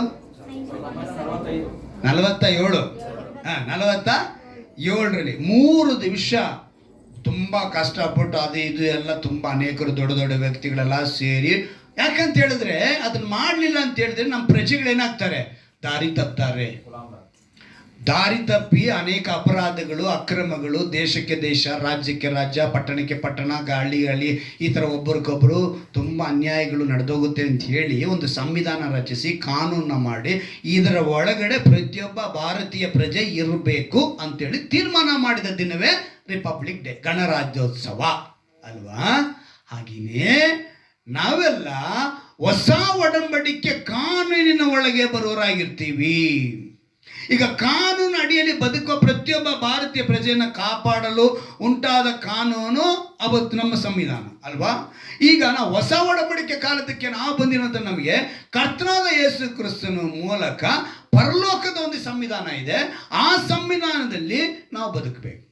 ನಮ್ಗೆ ಇವಾಗ 2 ಸಂವಿಧಾನ, ಒಂದು ಭೂಲೋಕದ ಸಂವಿಧಾನ, ಇನ್ನೊಂದು ಪರಲೋಕದ ಸಂವಿಧಾನ. ಈ 2 ಸಂವಿಧಾನದಲ್ಲಿ ನಾವು ಬದುಕಬೇಕು. ಮುಖ್ಯವಾಗಿ ಕ್ರೈಸ್ತರಿಗೆ ಒಂದು ಮಾತು ಹೇಳ್ತಾರೆ. ನಾವು ಪ್ರತಿ ಕಮ್ಯುನಿಯನ್ ಸಂಡೆಗೆ ಒಂದು ವಾಕ್ಯವನ್ನು ಓದ್ತೀವಿ. ದ್ರಾಕ್ಷರಸ ಪಾನ ಮಾಡುವಾಗ, ಈ ಪಾತ್ರೆಯು ನನ್ನ ರಕ್ತದಿಂದ ಸ್ಥಾಪಿತವಾಗುವ ಹೊಸ ಒಡಂಬಡಿಕೆಯನ್ನು ಗಮನ ಇಡ್ತೀವ. ಈ ಹೊಸ ಒಡಂಬಡಿಕೆಯ ಕಾನೂನಿನ ಅಡಿಯಲ್ಲಿ ನಾವೆಲ್ಲ ಸೇರ್ತೀವಿ. ಯೇಸು ಕ್ರಿಸ್ತರು ಏನು ಹೇಳ್ತಾರೆ? ಎಲ್ಲರೂ ನಾವು ಅದರೊಳಗಡೆ ಸೇರಿ. ಹಾಗೆಯೇ ದೇವರ ಕಾನೂನ ಅದನ್ನ ಹಿಂಬಾಲಿಸೋರು ಅಂತ ಯಾರು ಅಂತ ಹೇಳಿದ್ರೆ ದೇವರ ಮಕ್ಕಳಾಗಿದ್ರೆ ಮಾತ್ರ ಅಲ್ವಾ? ಈಗ ಭಾರತೀಯ ಸಂವಿಧಾನವನ್ನ ಭಾರತೀಯ ಪ್ರಜೆ ಏನ್ ಮಾಡ್ತಾನೆ? ಗೌರವಿಸ್ತಾನೆ, ಹಿಂಬಾಲಿಸ್ತಾನೆ. ಅಮೆರಿಕ ಮಾಡುತ್ತಾ? ಪಾಕಿಸ್ತಾನ ಮಾಡುತ್ತಾ? ನಾವು ಅವ್ರದ್ದು ಮಾಡ್ತೀವ? ಸೊ ಭಾರತದ್ದು ಭಾರತಕ್ಕೆ, ಹಾಗೆ ದೇವರ ಮಕ್ಕಳಿಗೆ ಅಂತ ಕೊಟ್ಟಿರುವಂಥ ಈ ಕಾನೂನು ನಮಗೆ ಮಾತ್ರವೇ. ಈ ಕಾನೂನಿನ ಅಡಿಯಲ್ಲಿ ನಾವು ಬದುಕಬೇಕಾದ್ರೆ, ಈ ಹೊಸ ಒಡಂಬಡಿಕೆ ಕಾನೂನು ನಾವು ಬದುಕಬೇಕು ಅಂದರೆ ನಾವೇನು ಮಾಡಬೇಕು ಅಂತ ಹೇಳಿದ್ರೆ, ಈ ಮುಖ್ಯವಾಗಿ ಒಂದು ಮಾತು ಬರೆಯಲ್ಪಟ್ಟಿದೆ 103ನೇ ಕೀರ್ತನೆಯಲ್ಲಿ 10ನೇ ವಾಕ್ಯ. ಓದಿ. 103ನೇ ಕೀರ್ತನೆ. ಆ ನೆನಪಿಗೆ ತರ್ಕೋಬೇಕು. ಇವೆಲ್ಲ ನಾವು ಓದಿರೋ ವಾಕ್ಯಗಳೇ. ಸತ್ಯವೇದದಲ್ಲಿ ತುಂಬಾ ಸಮಯ ನಾವು ಏನು ಮಾಡ್ತೀವಿ ಇದನ್ನ. ಏನಂತೆ? ಸರಿ, ನಮ್ಮ ಅಪರಾಧಿಗಳಿಗೆ ತಕ್ಕಂತೆ ನಮ್ಮನ್ನ ದಂಡಿಸಲಿಲ್ಲ. ಈ ಮಾತು ಬರೆಯಲ್ಪಟ್ಟಿದೆ. ಈಗ ಭೂಲೋಕದ ಕಾನೂನಲ್ಲಿ ಕೆಲವು ಸೆಕ್ಷನ್ ಇರ್ತವೆ ಅಲ್ವಾ? ಎಲ್ಲದಕ್ಕೊಂದು ಸೆಕ್ಷನ್ ಇದೆಯಲ್ವಾ? 302, 468, 448 ಏನೋ ಒಂದು ನಂಬರ್ ಕೊಟ್ಟು ಏನು ಮಾಡ್ತಾರೆ, ಸೆಕ್ಷನ್ ಮಾಡಿ ಒಂದು ಕಾನೂನನ್ನ ಇಟ್ಟಿದ್ದಾರೆ. ಹಾಗೆಯೇ ಪರಲೋಕದ ಕಾನೂನಲ್ಲಿ ಕೂಡ ಕೆಲವು ಸೆಕ್ಷನ್ ಇದೆ. ಧರ್ಮಶಾಸ್ತ್ರದ ಪ್ರಕಾರ ಸಬ್ಬತ್ ದಿನದಲ್ಲಿ ಏನು ಮಾಡಬಾರ್ದು? ನಾವು ಕೆಲಸ ಅಂದರೆ 7ನೇ ದಿವಸ ಅವ್ರು ಏನು ಮಾಡಬಾರ್ದು? ಯಾರು ಕೆಲಸ ಮಾಡಬಾರ್ದು. ಅಂದರೆ ಕಟ್ಟಿಗೆ ಆಯೋ ಕೂಡ ಹೋಗಬಾರ್ದು. ಒಂದು ವೇಳೆ ಹೋದ ಅಂದರೆ ಅವನು ಏನಾಗ್ತಾನೆ ಗೊತ್ತಾ? ಶಿಕ್ಷೆಗೆ ಗುರಿ ಆಗ್ತಾನೆ. ಅದೇ ಧರ್ಮಶಾಸ್ತ್ರದ ಕೆಳಗಡೆ ಇನ್ನೊಂದು ಮಾತು ಬರೆಯಲ್ಪಟ್ಟಿದೆ. ಏನೋ, ಯಾಜಕರು ತಿನ್ನಬೇಕಾದ ರೊಟ್ಟಿಯನ್ನು ಬೇರೆ ಯಾರು ತಿನ್ನಂಗಿಲ್ಲ. ನೈವೇದ್ಯಕ್ಕೆ ಅರ್ಪಿಸಿದಂಥ ಯಾಜಕರಿಗೆ ಕೊಟ್ಟಂಥ ರೊಟ್ಟಿ ಅವ್ರು ಬಿಟ್ಟರೆ ಯಾರು ತಿನ್ನಂಗಿಲ್ಲ ಅಂತ ಹೇಳಲ್ಪಟ್ಟಿದೆ. ಹಂಗೆ ಹೇಳಿರೋವಾಗ ದಾವೀದನು ಒಂದ್ಸಲಿ ತಿಂದ್ಬಿಡ್ತಾನೆ. ಅವನು ಅವನ ಜೊತೆಗಿರೋ ಸೇರಿ ತಿಂತಾರೆ. ಈಗ ಈಗ ನಮ್ಗೆ ಯಾವುದೇ ಒಂದು ಕೇಸ್ ಬಂತು ಅಂದರೆ ನಾವೇನು ಮಾಡಬೇಕು? ಕೂಲಂಕುಷವಾಗಿ ವಿಚಾರಿಸಿ ಸಾಕ್ಷಿ ಪುರಾವೆ ಇದೆಲ್ಲ ನೋಡಿ ಮಾಡಬೇಕಲ್ವಾ? ಹಾಗೆ ದಾವಿದನ ವಿಚಾರಿಸಿದ್ರು. ದಾವಿದನ ಅರಸನಾದರೂ ಕೂಡ ಕೂಲಂಕುಷವಾಗಿ ವಿಚಾರಿಸಿದ ಮೇಲೆ ಅವನು ಸಾವು ಬದುಕಿನಲ್ಲಿ ಅವನು ಅವನ ಜೊತೆಗಿದ್ದವರು ತಿಂದ್ರು. ಸೊ ಇದು ಕ್ಷಮಿಸಲ್ಪಡುವಂತ ಒಂದು ಅಪರಾಧ. ಸಬ್ಬತ್ ದಿನದ್ದು ನಿನಗೆ ಹೇಳಿದ ಮೇಲೂ ನಿನ್ನ ಅಹಂಕಾರದಿಂದ ಹೋದೆ, ಅದಕ್ಕೆ ನಿನಗೆ ಶಿಕ್ಷೆ. ಸೊ ಸೆಕ್ಷನ್ ವೈಸ್ ಏನು ಮಾಡ್ತಾರೆ? ನಮ್ಮ ಒಂದು ಸತ್ಯವೇದದಲ್ಲೂ ಕೂಡ ಮಾಡ್ಕೊಂಡು ಬರ್ತಾರೆ. ಈ ರೀತಿಯಾಗಿರುವಾಗ ನಿಮಗೆ ಕೆಲವು ವಿಷಯಗಳನ್ನ ಹಳೆ ಒಡಂಬಡಿಕೆಯಲ್ಲೇ ನಾನು ಕೆಲವು ಹೇಳ್ಬಿಟ್ಟು ಮುಂದಕ್ಕೆ ಹೋಗ್ತೀನಿ, ಆದರೆ ಬಹಳ ಸಮಯ ಹಿಡಿದೋಗುತ್ತೆ. ವಿಮೋಚನ ಕಾಂಡ 34ನೇ ಅಧ್ಯಾಯ ತೆಗೆದುಕೊಳ್ಳೋಣ. ವಿಮೋಚನ ಕಾಂಡ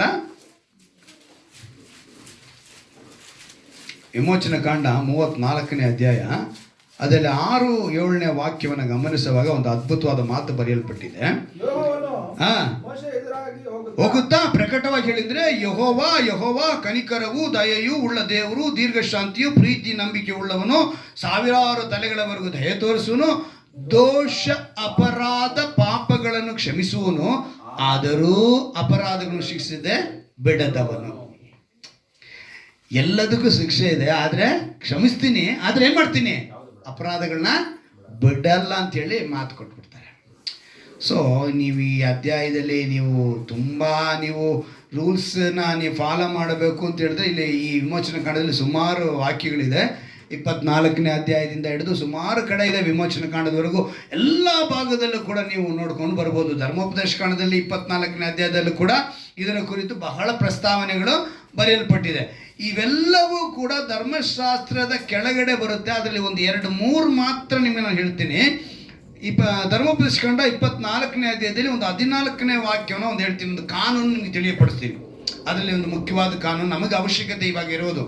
ನೀವು ಸ್ವದೇಶದಲ್ಲಿರಲಿ ನಿಮ್ಮಲ್ಲಿರುವ ಅನ್ಯ ದೇಶದವರಲ್ಲಿ ಆಗಲಿ ಗತಿಯಿಲ್ಲದ ಬಡ ಕೂಲಿಯವನಿಗೆ ಏನೂ ಅನ್ಯಾಯ ಮಾಡದೆ ದಿನದ ಕೂಲಿಯನ್ನು ಆ ದಿನದಲ್ಲೇ ಒತ್ತು ಮುಳುಗುವುದಕ್ಕೆ ಮುಂಚಿತವಾಗಿ ಅವನಿಗೆ ಕೊಡಬೇಕು. ನಮ್ಮ ಹತ್ರ ಯಾರನ್ನ ಕೆಲಸಗಾರರು ಇದ್ದರೆ ಹೊತ್ತು ಮುಳುಗೋಷ್ಟಿಗೆ ಅವನು ಏನು ಮಾಡಬೇಕು? ನೀನು ಇದು ಕಾನೂನು. ಅಂದರೆ ಈ ಧರ್ಮಶಾಸ್ತ್ರದ ಕಾನೂನಿನಡಿಗೆ ನಾವು ಇದ್ದೀವಿ. ನೀನು ಮಾಡಿಲ್ಲ ಅಂತ ಹೇಳಿದ್ರೆ ನಿನಗೆ ಶಿಕ್ಷೆ. ನೀನು ದೇವ್ರಿಗೆ ಲೆಕ್ಕ ಕೊಡಬೇಕು.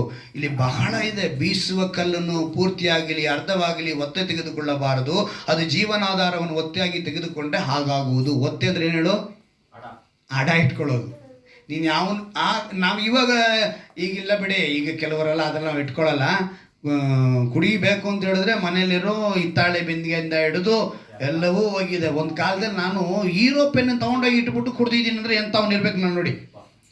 ಆಗ ಹೀರೋ ಪೆನ್ ಬೆಲೆ ಜಾಸ್ತಿ ಅವಾಗ. ನಮ್ಗೆ ಅವಾಗ 30 ರೂಪಾಯಿ ಸಿಕ್ಕಿದ್ರೆ ಸಾಕು ಅಂತೇಳಿ ಹೀರೋ ಪೆನ್ ಅಡ ಇಟ್ಬಿಟ್ಟು ಅದನ್ನು ತಗೊಳ್ಳೋನು ಮರಬೇಡಿ. ಹೀರೋ ಪೆನ್ ಏನು ಮಾಡೋರು? ತಗೊಳ್ಳೋರು. ಅದನ್ನ ಇಟ್ಬಿಟ್ಟು ಆವಾಗ ನಮ್ಮ ಕ್ವಾರ್ಟ್ರಲ್ಲ 10 ರೂಪಾಯಿ, 30 ರೂಪಾಯಿ ಬಿರಿಯಾನಿ ತಿನ್ಬಿಡ್ಬೋದು. 7 ರೂಪಾಯಿ ಬಿರಿಯಾನಿ ನಮ್ಮ ಕಾಲ ಅಲ್ವಾ? ಹಾಗೆ ಪ್ರತಿಯೊಂದು ಏನು ಮಾಡ್ತಿಲ್ಲ ಹೇಳಿ ನೋಡಿ. ಯಾವನಾದರೂ ಸ್ವದೇಶದವನಾದ ಇಸ್ರಾಯೇಲನನ್ನು ಕದ್ದು ಅವನು ದಾಸದಲ್ಲಿ ನಡೆಸಿದ್ದಾಗಲಿ ಮಾರಿಬಿಟ್ಟಾಗಲಿ ಕಂಡು ಬಂದರೆ ಕದ್ದವನಿಗೆ ಮರಣ ಶಿಕ್ಷೆ ಆಗಬೇಕು. ಕದ್ದವನಿಗೆ ಏನಾಗಬೇಕು? ಮರಣ ಶಿಕ್ಷೆ ಆಗಬೇಕು. ಇನ್ನೊಂದು 19ನೇ ವಾಕ್ಯ ತುಂಬ ಚೆನ್ನಾಗಿದೆ ನೋಡಿ. ನೀವು ಪೈರುಗಳನ್ನು ಕೊಯ್ಯುವಾಗ ಒಂದು ಸಿವುಡನ್ನು ಹೊಲದಲ್ಲೇ ಮರೆತು ಬಂದರೆ ಅದನ್ನು ತರುವುದಕ್ಕೆ ಹಿಂದಕ್ಕೆ ಹೋಗಬಾರ್ದು. ಏನು ಮಾಡಬಾರ್ದು? ತರುವುದಕ್ಕೆ ಹಿಂದಕ್ಕೆ ಹೋಗಬಾರ್ದು. ಪರದೇಶಿ, ತಾಯಿ ತಂದೆ ಇಲ್ಲದ ವಿಧವೆ ಇಂಥವರಿಗೋಸ್ಕರ ಇರಲಿ. ನೀವು ಹೀಗೆ ನಡೆಕೊಂಡರೆ ನಿಮ್ಮ ದೇವರಾದ ಯೆಹೋವನು ನಿಮ್ಮ ಎಲ್ಲ ಕೆಲಸಗಳಲ್ಲಿಯೂ ನಿಮ್ಮನ್ನು ಅಭಿವೃದ್ಧಿ ಪಡಿಸುವನು. ಬಿಟ್ಟು ಬಿಡಬೇಕು. ದ್ರಾಕ್ಷಿ ತೋಟದಲ್ಲೂ ಅಷ್ಟೇ, ಎಲ್ಲ ಸ್ವಲ್ಪ ಬಿಟ್ಟು ಬರಬೇಕು. ಯಾರಿಗೋಸ್ಕರ? ಇದು ಕಾನೂನು. ಇವತ್ತು ಬಿಡ್ತೀವಾ? ತೋಟದೊಳಗಡೆ ಬಿಡಲ್ಲ, ಕರೆಂಟ್ ಕಾಂಪೌಂಡ್ ಹಾಕಿರ್ತೀವಿ ನಾವು. ಯಾವ ಕಾಂಪೌಂಡ್ ಹಾಕಿರ್ತೀವಿ? ಪಕ್ಷಿ ಸಾಯಿತೋ ಇಲ್ವೋ, ಮನುಷ್ಯ ಸತ್ತೋಗ್ಬಿಡ್ಬೇಕು. ಮನುಷ್ಯ ಒಳಗಡೆ ಎಲೆಕ್ಟ್ರಿಕ್ ಫೆನ್ಸಿಂಗ್ ಹಾಕೊಂಡಿರ್ತೀವಿ. ಅಂಥ ಪರಿಸ್ಥಿತಿ ನಾವು ಬದುಕ್ತಾ ಇದ್ದೀವಿ. ಅದಕ್ಕೆ ದೇವರು ನಮ್ಮನಿಗೆ ಹೊಸ ಒಡಂಬಡಿಕೆ ಕಾನೂನು ಏನು ಹೇಳ್ತು ಗೊತ್ತಾ? ಇದನ್ನು ನಾವು ಹಳೆ ಒಡಂಬಡಿಕೆ ಕಾನೂನು ಈ ರೀತಿ ಇತ್ತು. ಹೊಸ ಒಡಂಬಡಿಕೆ ಕಾನೂನಿಗೆ ಬಂದಾಗ ಮತ್ತಾಯನ ಬರೋ ಸುವಾರ್ತೆಯಲ್ಲಿ 15ನೇ ಅಧ್ಯಾಯ ಪರ್ವತ ಪ್ರಸಂಗದಲ್ಲಿ ಹೇಳ್ತಾರೆ ದೇವರು 17ನೇ ವಾಕ್ಯ, ಮೋಶೆಯ ಧರ್ಮಶಾಸ್ತ್ರವನ್ನಾಗಲಿ ಪ್ರವಾದಿಗಳ ವಚನಗಳನ್ನಾಗಲಿ ತೆಗೆದು ಹಾಕುವುದಕ್ಕೆ ನಾನು ಬಂದೆನೆಂದು ನೆನೆಸಬೇಡ್ರಿ. ತೆಗೆದು ಹಾಕುವುದಕ್ಕೆ ಬಂದಿಲ್ಲ, ನೆರವೇರಿಸುವುದಕ್ಕೆ ಬಂದಿದ್ದೇನೆ. ಸತ್ಯವಾಗಿ ಹೇಳುತ್ತೇನೆ, ಆಕಾಶವು ಭೂಮಿ ಅಳಿದು ಹೋಗುವ ತನಕ ಧರ್ಮಶಾಸ್ತ್ರವೆಲ್ಲ ನೆರವೇರಿದ ಹೊರತು ಅದರೊಳಗಿಂದ ಒಂದು ಸೊನ್ನೆಯಾದರೂ ಒಂದು ಗುಡುಸಾದರೂ ಅಳಿದು ಹೋಗಲಾರದು. ದೇವರು ಸ್ಪಷ್ಟವಾಗಿ ಹೇಳ್ತಾರೆ, ಒಂದು ನಾನು ಕೆಡ್ಸಕ್ಕೆ ಬಂದಿಲ್ಲ, ಎಲ್ಲವನ್ನು ನೆರವೇರಿಸೋದಕ್ಕೆ ಬಂದೆ ಅಂತ ಹೇಳ್ತಾರೆ. ಆದ್ರಿಂದ ಈ ಸಣ್ಣ ಸಣ್ಣ ಆಜ್ಞೆಗಳಲ್ಲಿ ಯಾದರೂ ಒಂದನ್ನು ಮೀರಿ ಜನರಿಗೆ ಹಾಗೆ ಮೀರುವುದಕ್ಕೆ ಬೋಧಿಸುವನು ಪರಲೋಕ ರಾಜ್ಯದಲ್ಲಿ ಬಹಳ ಚಿಕ್ಕವನೆನಿಸಿಕೊಳ್ಳುವನು. ಯಾವತ್ತೂ ನಾನು ಸತ್ಯವೇದನ್ನು ಬಿಟ್ಟು ಬೇರೆ ನಿಮ್ಗೆ ಯಾವುದೇ ಬೋಧನೆ ಮಾಡಿಲ್ಲ. ಯಾರಾದರೂ ಈ ರೀತಿ ಬೋಧನೆ ಮಾಡಿದ್ರೆ ಪರಲೋಕದಲ್ಲಿ ಅವ್ರು ಏನಾಗ್ತಾರೆ, ಚಿಕ್ಕವರೆನಿಸ್ಕೊಳ್ತಾರೆ ನೋಡಿ. ಆದರೆ ತಾನೇ ಆಜ್ಞೆಗಳಿಂದ ನಡೆದುಕೊಂಡು ಜನರಿಗೂ ಹಾಗೆ ನಡೆಯಬೇಕೆಂದು ಬೋಧಿಸುವನು ಪರಲೋಕ ರಾಜ್ಯದಲ್ಲಿ ದೊಡ್ಡವನೆನಿಸಿಕೊಳ್ಳುವನು. ನಿಮ್ಮ ನೀತಿಯು ಶಾಸ್ತ್ರಿಗಳು ಮತ್ತು ಪರಿಸರ ನೀತಿಗಿಂತಲೂ ಹೆಚ್ಚಿನದಾಗದಿದ್ದರೆ, ಏನು, ಧರ್ಮಶಾಸ್ತ್ರವನ್ನ ಪರಿಪಾಲನೆ ಮಾಡ್ತಿದ್ದಂಥ ಈ ಸದ್ದುಕಾಯರು, ಪರಿಸಾಯರು ಅಂದರೆ ಯಹೂದ್ಯರು, ಇವರಿಗಿಂತ ನಮ್ಮ ನೀತಿ ಏನಾಗಬೇಕಂತೆ ಯೇಸು ಕ್ರಿಸ್ತನ್ ಹೇಳ್ತಾ ಇರೋದು. ನೀವು ಈ ಹೊಸ ಒಡಂಬಡಿಕೆ ಕಾನೂನಿನ ಒಳಗೆ ಬಂದ್ಬಿಡ್ಬೇಕು. ಹೇಗೆ ಬರಬೇಕು ಅಂತ ಹೇಳುವಾಗ ಅವ್ರು ಹೇಳ್ತಾರೆ, ಅವನವನ ಕೃತ್ಯ ನನ್ನ ಕೈಯಲ್ಲಿದೆ. ನ್ಯಾಯ ತೀರ್ಪಂದು ಬರುತ್ತೆ. ಆ ಟೈಮಲ್ಲಿ ನಾನು ಏನು ಮಾಡ್ತೀನಿ, ಅವರವರು ಅಲ್ಲಿವರೆಗೂ ಒಂದು ಕೆನ್ನೆಗೂಡನ್ನ ಇನ್ನೊಂದು ಕೆನ್ನೆ ತೋರಿಸು ಅಲ್ವಾ. ನಿನ್ನ ಹತ್ರ 2 ಅಂಗಿ ಇತ್ತಾ, ಒಂದು ಅಂಗಿ ಕೊಟ್ಬಿಡು. ಇದು ಹೊಸ ಒಡಂಬಡಿಕೆಯ ಕಾನೂನು. ಈ ಕಾನೂನಿನ ಪ್ರಕಾರ ನಾವು ಬದುಕಬೇಕು ಅಂತಾನೆ ನಮ್ಮನ್ನ ದೇವರು. ಅಂದ್ರೆ ಲೋಕದ ಕಾನೂನಿನಲ್ಲಿ ಒಂದು ವೇಳೆ ನಿರ್ದೋಷಿನ ದೋಷಿ ಮಾಡಿಬಿಡ್ತಾರೆ ಅಲ್ವಾ. ಆದರೆ ದೇವರ ಕಾನೂನಿನಲ್ಲಿ ಯಾವ ನಿರ್ದೋಷಿಯೂ ಏನಾಗಲ್ಲ, ದೋಷಿ ಅಂತ ಹೇಳೋದಕ್ಕೆ ಸಾಧ್ಯವೇ ಇಲ್ಲ. ನಾವು ಮಾತ್ರವಲ್ಲ, ಈ ಕಾನೂನಿನಡಿಗೆ ಎಲ್ಲ ಸಭೆಗಳು ಬರುತ್ತೆ.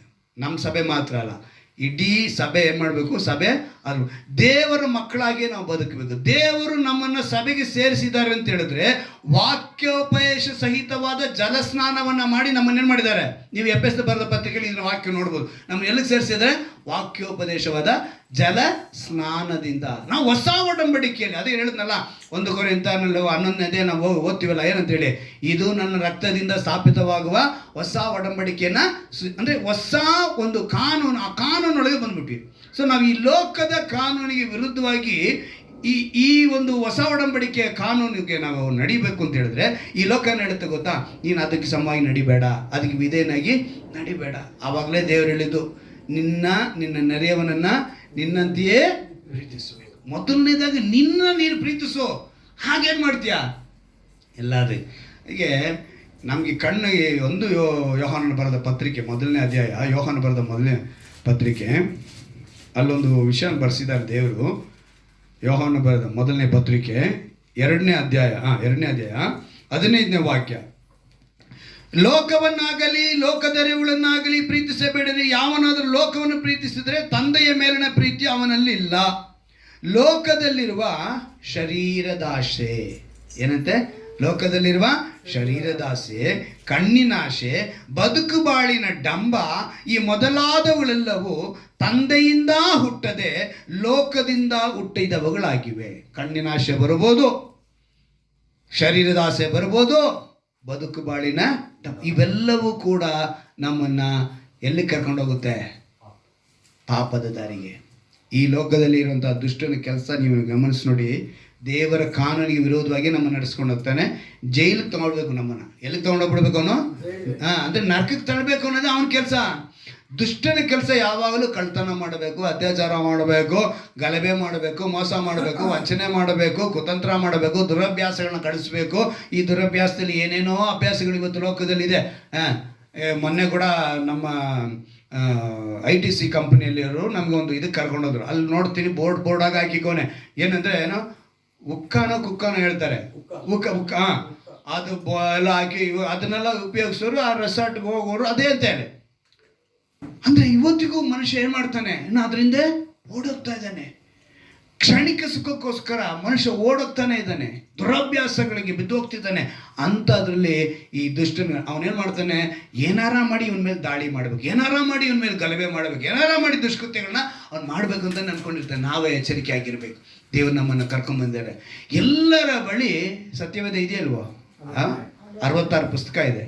ಅದರಲ್ಲಿ ಈ 27 ಪುಸ್ತಕನೇ ಹೊಸ ಒಡಂಬಡಿಕೆಯ ಒಂದು ನಮಗೆ ಕಾನೂನು. ಈ ಕಾನೂನಿನ ಅಡಿಯಲ್ಲೇ ನಾವು ಇರ್ತೀವಿ. ಇದನ್ನ ಹೇಳಿದ್ರೆ ಕೆಲವರು ಇವರು ನ್ಯೂ ಟೆಸ್ಟ್ಮೆಂಟ್ ಕ್ರಿಶ್ಚಿಯನ್ ಅಂತ ನಮ್ಗೆ ಹೇಳ್ತಾರೆ. ನಾವು ನ್ಯೂ ಟೆಸ್ಟ್ಮೆಂಟ್ ಕ್ರಿಶ್ಚಿಯನ್ ಅಲ್ಲ. ನ್ಯೂ ಟೆಸ್ಟ್ಮೆಂಟ್ಗೆ ಲಿಂಕ್ ಡಾಕ್ಯುಮೆಂಟೇ ಹಳೆ ಒಡಂಬಡಿಕೆ. ಅಲ್ಲೆಲೂಯ, ಗಮನ ಇಟ್ಕೊಳ್ಳಿ. ನ್ಯೂ ಟೆಸ್ಟ್ಮೆಂಟ್ಗೆ ಓಲ್ಡ್ ಟೆಸ್ಟ್ಮೆಂಟು ಲಿಂಕ್ ಡಾಕ್ಯುಮೆಂಟ್, ಅದು ನಮಗೆ ನೆರಳು. ಹೊಸ ಒಡಂಬಡಿಕೆ ನಿಜ, ಸತ್ಯ. ಅದಕ್ಕೆ ದೇವರು ಹೇಳಿದ್ದು ನಾನೇ ಸತ್ಯವು ಅಂತ ಹೇಳಿದ್ದು. ಅವ್ರು ಸುಮ್ಮನೆ ಒಂದು ಮಾತನ್ನು ಹೇಳಲ್ಲ. ಸೊ ಸತ್ಯವನ್ನು ನಾವು ಹಿಂಬಾಲಿಸ್ಕೊಂಡು ಹೋಗ್ಬೇಕು. ಅದರೊಂದಿಗೆ ನಾವು ಹೋದರೆ ಖಂಡಿತವಾಗಲು ಯೋಬನೊಂದು ಕಡೆ ಹೇಳ್ತಾನೆ, ದುಡ್ಡನ್ನ ಅವ್ರು ನುಂಗುತ್ತಾ ಇದ್ದಾರೆ ಅಂತೇಳಿ. ಏನು ಐಶ್ವರ್ಯ ನುಂಗೋಕ್ಕಾಗುತ್ತಾ ನಾವು? ಯೋಬನ ಬರೆದ ಪತ್ರಿಕೆ 20ನೇ ಪುಸ್ತಕದಲ್ಲಿ 20ನೇ ಅಧ್ಯಾಯ 15ನೇ ವಾಕ್ಯದಲ್ಲಿ ಬರೆಯಲ್ಪಟ್ಟಿದೆ. ಅವ್ರೇನು ಮಾಡ್ತಾರಂತೆ? ಐಶ್ವರ್ಯವನ್ನು ನುಂಗುತ್ತಾರಂತೆ. ಅಂದರೆ ಇವತ್ತು ದುಡ್ಡಿನ ಆಸೆಯಿಂದ ಮನುಷ್ಯ ಏನು ಮಾಡ್ತಾನೆ? ನಾನಾ ವಿಧವಾದ ಇದಕ್ಕೆ ಬಿದ್ದೋಗ್ತಾನೆ. ನಾವೇ ಎಚ್ಚರಿಕೆಯಾಗಿರಬೇಕು. ಐಶ್ವರ್ಯ ಬೇಡ ಅಂತ ಹೇಳಲಿಲ್ಲ ದೇವರು. ಕೊರ್ನೆಯಲ್ಲಿ ಐಶ್ವರ್ಯವಂತನೇ, ಕರೆಕ್ಟಾ? ಕೊರ್ನೆಲಿನ ಯಾರು? ಐಶ್ವರ್ಯವಂತನೇ. ಯೋಬನ ಯಾರು? ಐಶ್ವರ್ಯವಂತನೇ. ನಾವು ಹೊಸ ಒಡಂಬಡಿಕೆ ಕಾಲದಕ್ಕೆ ಬಂದರೆ ಯೇಸುವನ ಸಮಾಧಿ ಗಿಡಕ್ಕೆ ಹೋಗಿ ಕೇಳ್ತಾನೆ, ನನಗೆ ಅವ್ರ ಶರೀರನ ಕೊಟ್ಬಿಟ್ಟು ನಾನು ಸಮಾಧಿಯಲ್ಲಿ ಇಟ್ಕೊತೀನಿ. ಅವನು ಯಾರು ಅಂತ ಹೇಳಿದ್ರೆ, ಅವನು ಸಾವಿಗೆ ಮುಂಚೆನೇ ಒಂದು ಜಮೀನು ತಗೊಂಡು ಅದರಲ್ಲಿ ಸಮಾಧಿ ಕಟ್ಟಿ ಯಾರನ್ನೂ ಇಟ್ಟಿರಲಿಲ್ಲ ಅಂಥ ಸಮಾಧಿಯಲ್ಲಿ ನಾನು ಅವ್ರನ್ನ ಇಡ್ತೀನಿ, ನನಗೆ ಕೊಡಿ ಅಂತೇಳಿ ಕೇಳ್ದ.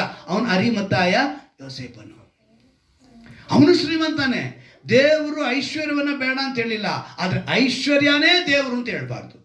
ಸೊ ನೀನು ಯಾವಾಗ ದುಷ್ಕೃತ್ಯ, ದುರಭ್ಯಾಸ ಇವೆಲ್ಲ ಬರುತ್ತೋ ನೀನು ಪಾಪಿ ಆಗ್ತೀಯ. ನಿನಗೆ ಶರೀರದ ಆಸೆ ಬರುತ್ತೆ, ಆತ್ಮಿಕವಾಗೂ ಬಿದ್ದೋಗ್ತೀಯ, ಶಾರೀರಿಕವಾಗಿ ಬಿದ್ದೋಗ್ತೀಯ. ನೀನು ಬಿದ್ದು ಹೋಗ್ಬಿಟ್ರೆ ನೀನು ಹೇಗೆ ನೆರೆಯವನ ಪ್ರೀತಿ ಮಾಡ್ತೀಯ? ನೀನು ಸರಿಗಿದ್ರೆ ತಾನೇ ಇನ್ನೊಬ್ಬನ ಪ್ರೀತಿ ಮಾಡೋಕ್ಕೆ, ಅವಾಗ ತಾನೇ ನೀನು ಪ್ರೀತಿನ ಅವ್ರು ಸರಿಯಾಗಿ ತೋರಿಸೋದಕ್ಕೆ. ಸೊ ಅದನ್ನು ಹೊಡಿಬೇಕು ಅಂತಾನೆ ಶತ್ರು ಹೋರಾಡಿದ್ದು. ನಾವು ತಿಳ್ಕೋಬೇಕು. ದಾನಿಯಲ್ ನೋಡ್ತೀರ, ನೆಬೂಕದ್ನೆಚ್ಚರ್ ಹೇಳ್ತಾನೆ, ನಾನು ಕಟ್ಟಿದ ಏನಂತೆ ಬಾಬೆಲು, ಹೆಮ್ಮೆ ಕೊಚ್ಕೊಂತಾನೆ.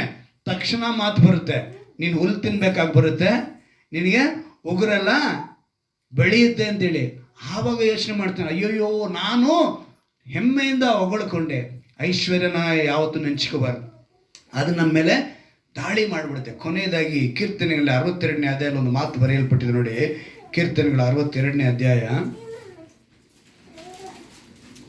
ಕೀರ್ತನೆಗಳ 62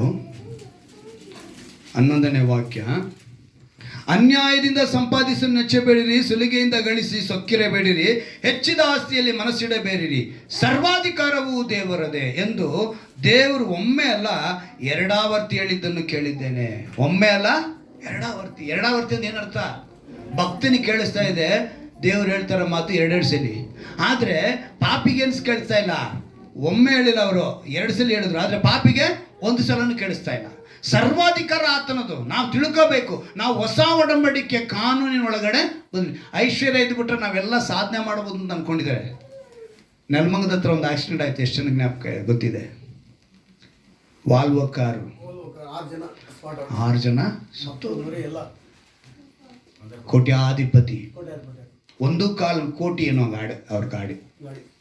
ಸೇಫ್ಟಿನಲ್ಲಿ ಫಸ್ಟ್ ಅದು ಇರೋದು, ಸೇಫ್ಟಿ ಪರ್ಪಸ್ಗೆ ಅದಿದೆ.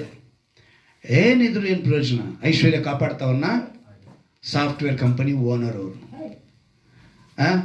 ಅದೇ ಹೇಳಿದ, ಸಮುದ್ರದಲ್ಲಿ ಯಾರೋ ಹೋದ್ರಲ್ಲ ಕೋಟ್ಯಾಧಿಪತಿಗಳು, ಬಂದ್ರ? ಐಶ್ವರ್ಯ ಅನ್ನೋದು ಅದಷ್ಟೇನೆ. ಹಿಂಗೆ ಚೆನ್ನಾಗಿ ಗಮನಿಸ್ಕೊಡಿ. 500 ರೂಪಾಯಿ ನೋಟ್ನ ನಾವು ಹಿಂಗೆ ಮಾಡಿ ಹಾಕಿದ್ರು ಕೂಡ ಏನು ಮಾಡ್ತೀವಿ ಅಲ್ವಾ? ನಾವು ನಿಂತ್ಕೊಂಡು ಪ್ರೇಯರ್ ಮಾಡುವಾಗ ಕೆಲವು ಸಮಯ ನೋಡ್ತೀನಿ, ನಾನು ಗಮನಿಸ್ತೀನಿ, ಸತ್ಯವೇದ ನಮ್ಮ ಕಾಲ ಹತ್ರ ಇರುತ್ತೆ. ಸತ್ಯವೇದ ಎಲ್ಲಿರುತ್ತೆ? ಅಲ್ಲ 500 ರೂಪಾಯಿ ನೋಟ್ ಬಿದ್ದಿದೆ, ಬಿಟ್ಬಿಡ್ತೀರಾ? ಹೆಂಗಂತ? ಎಲ್ಲಿಗೆ?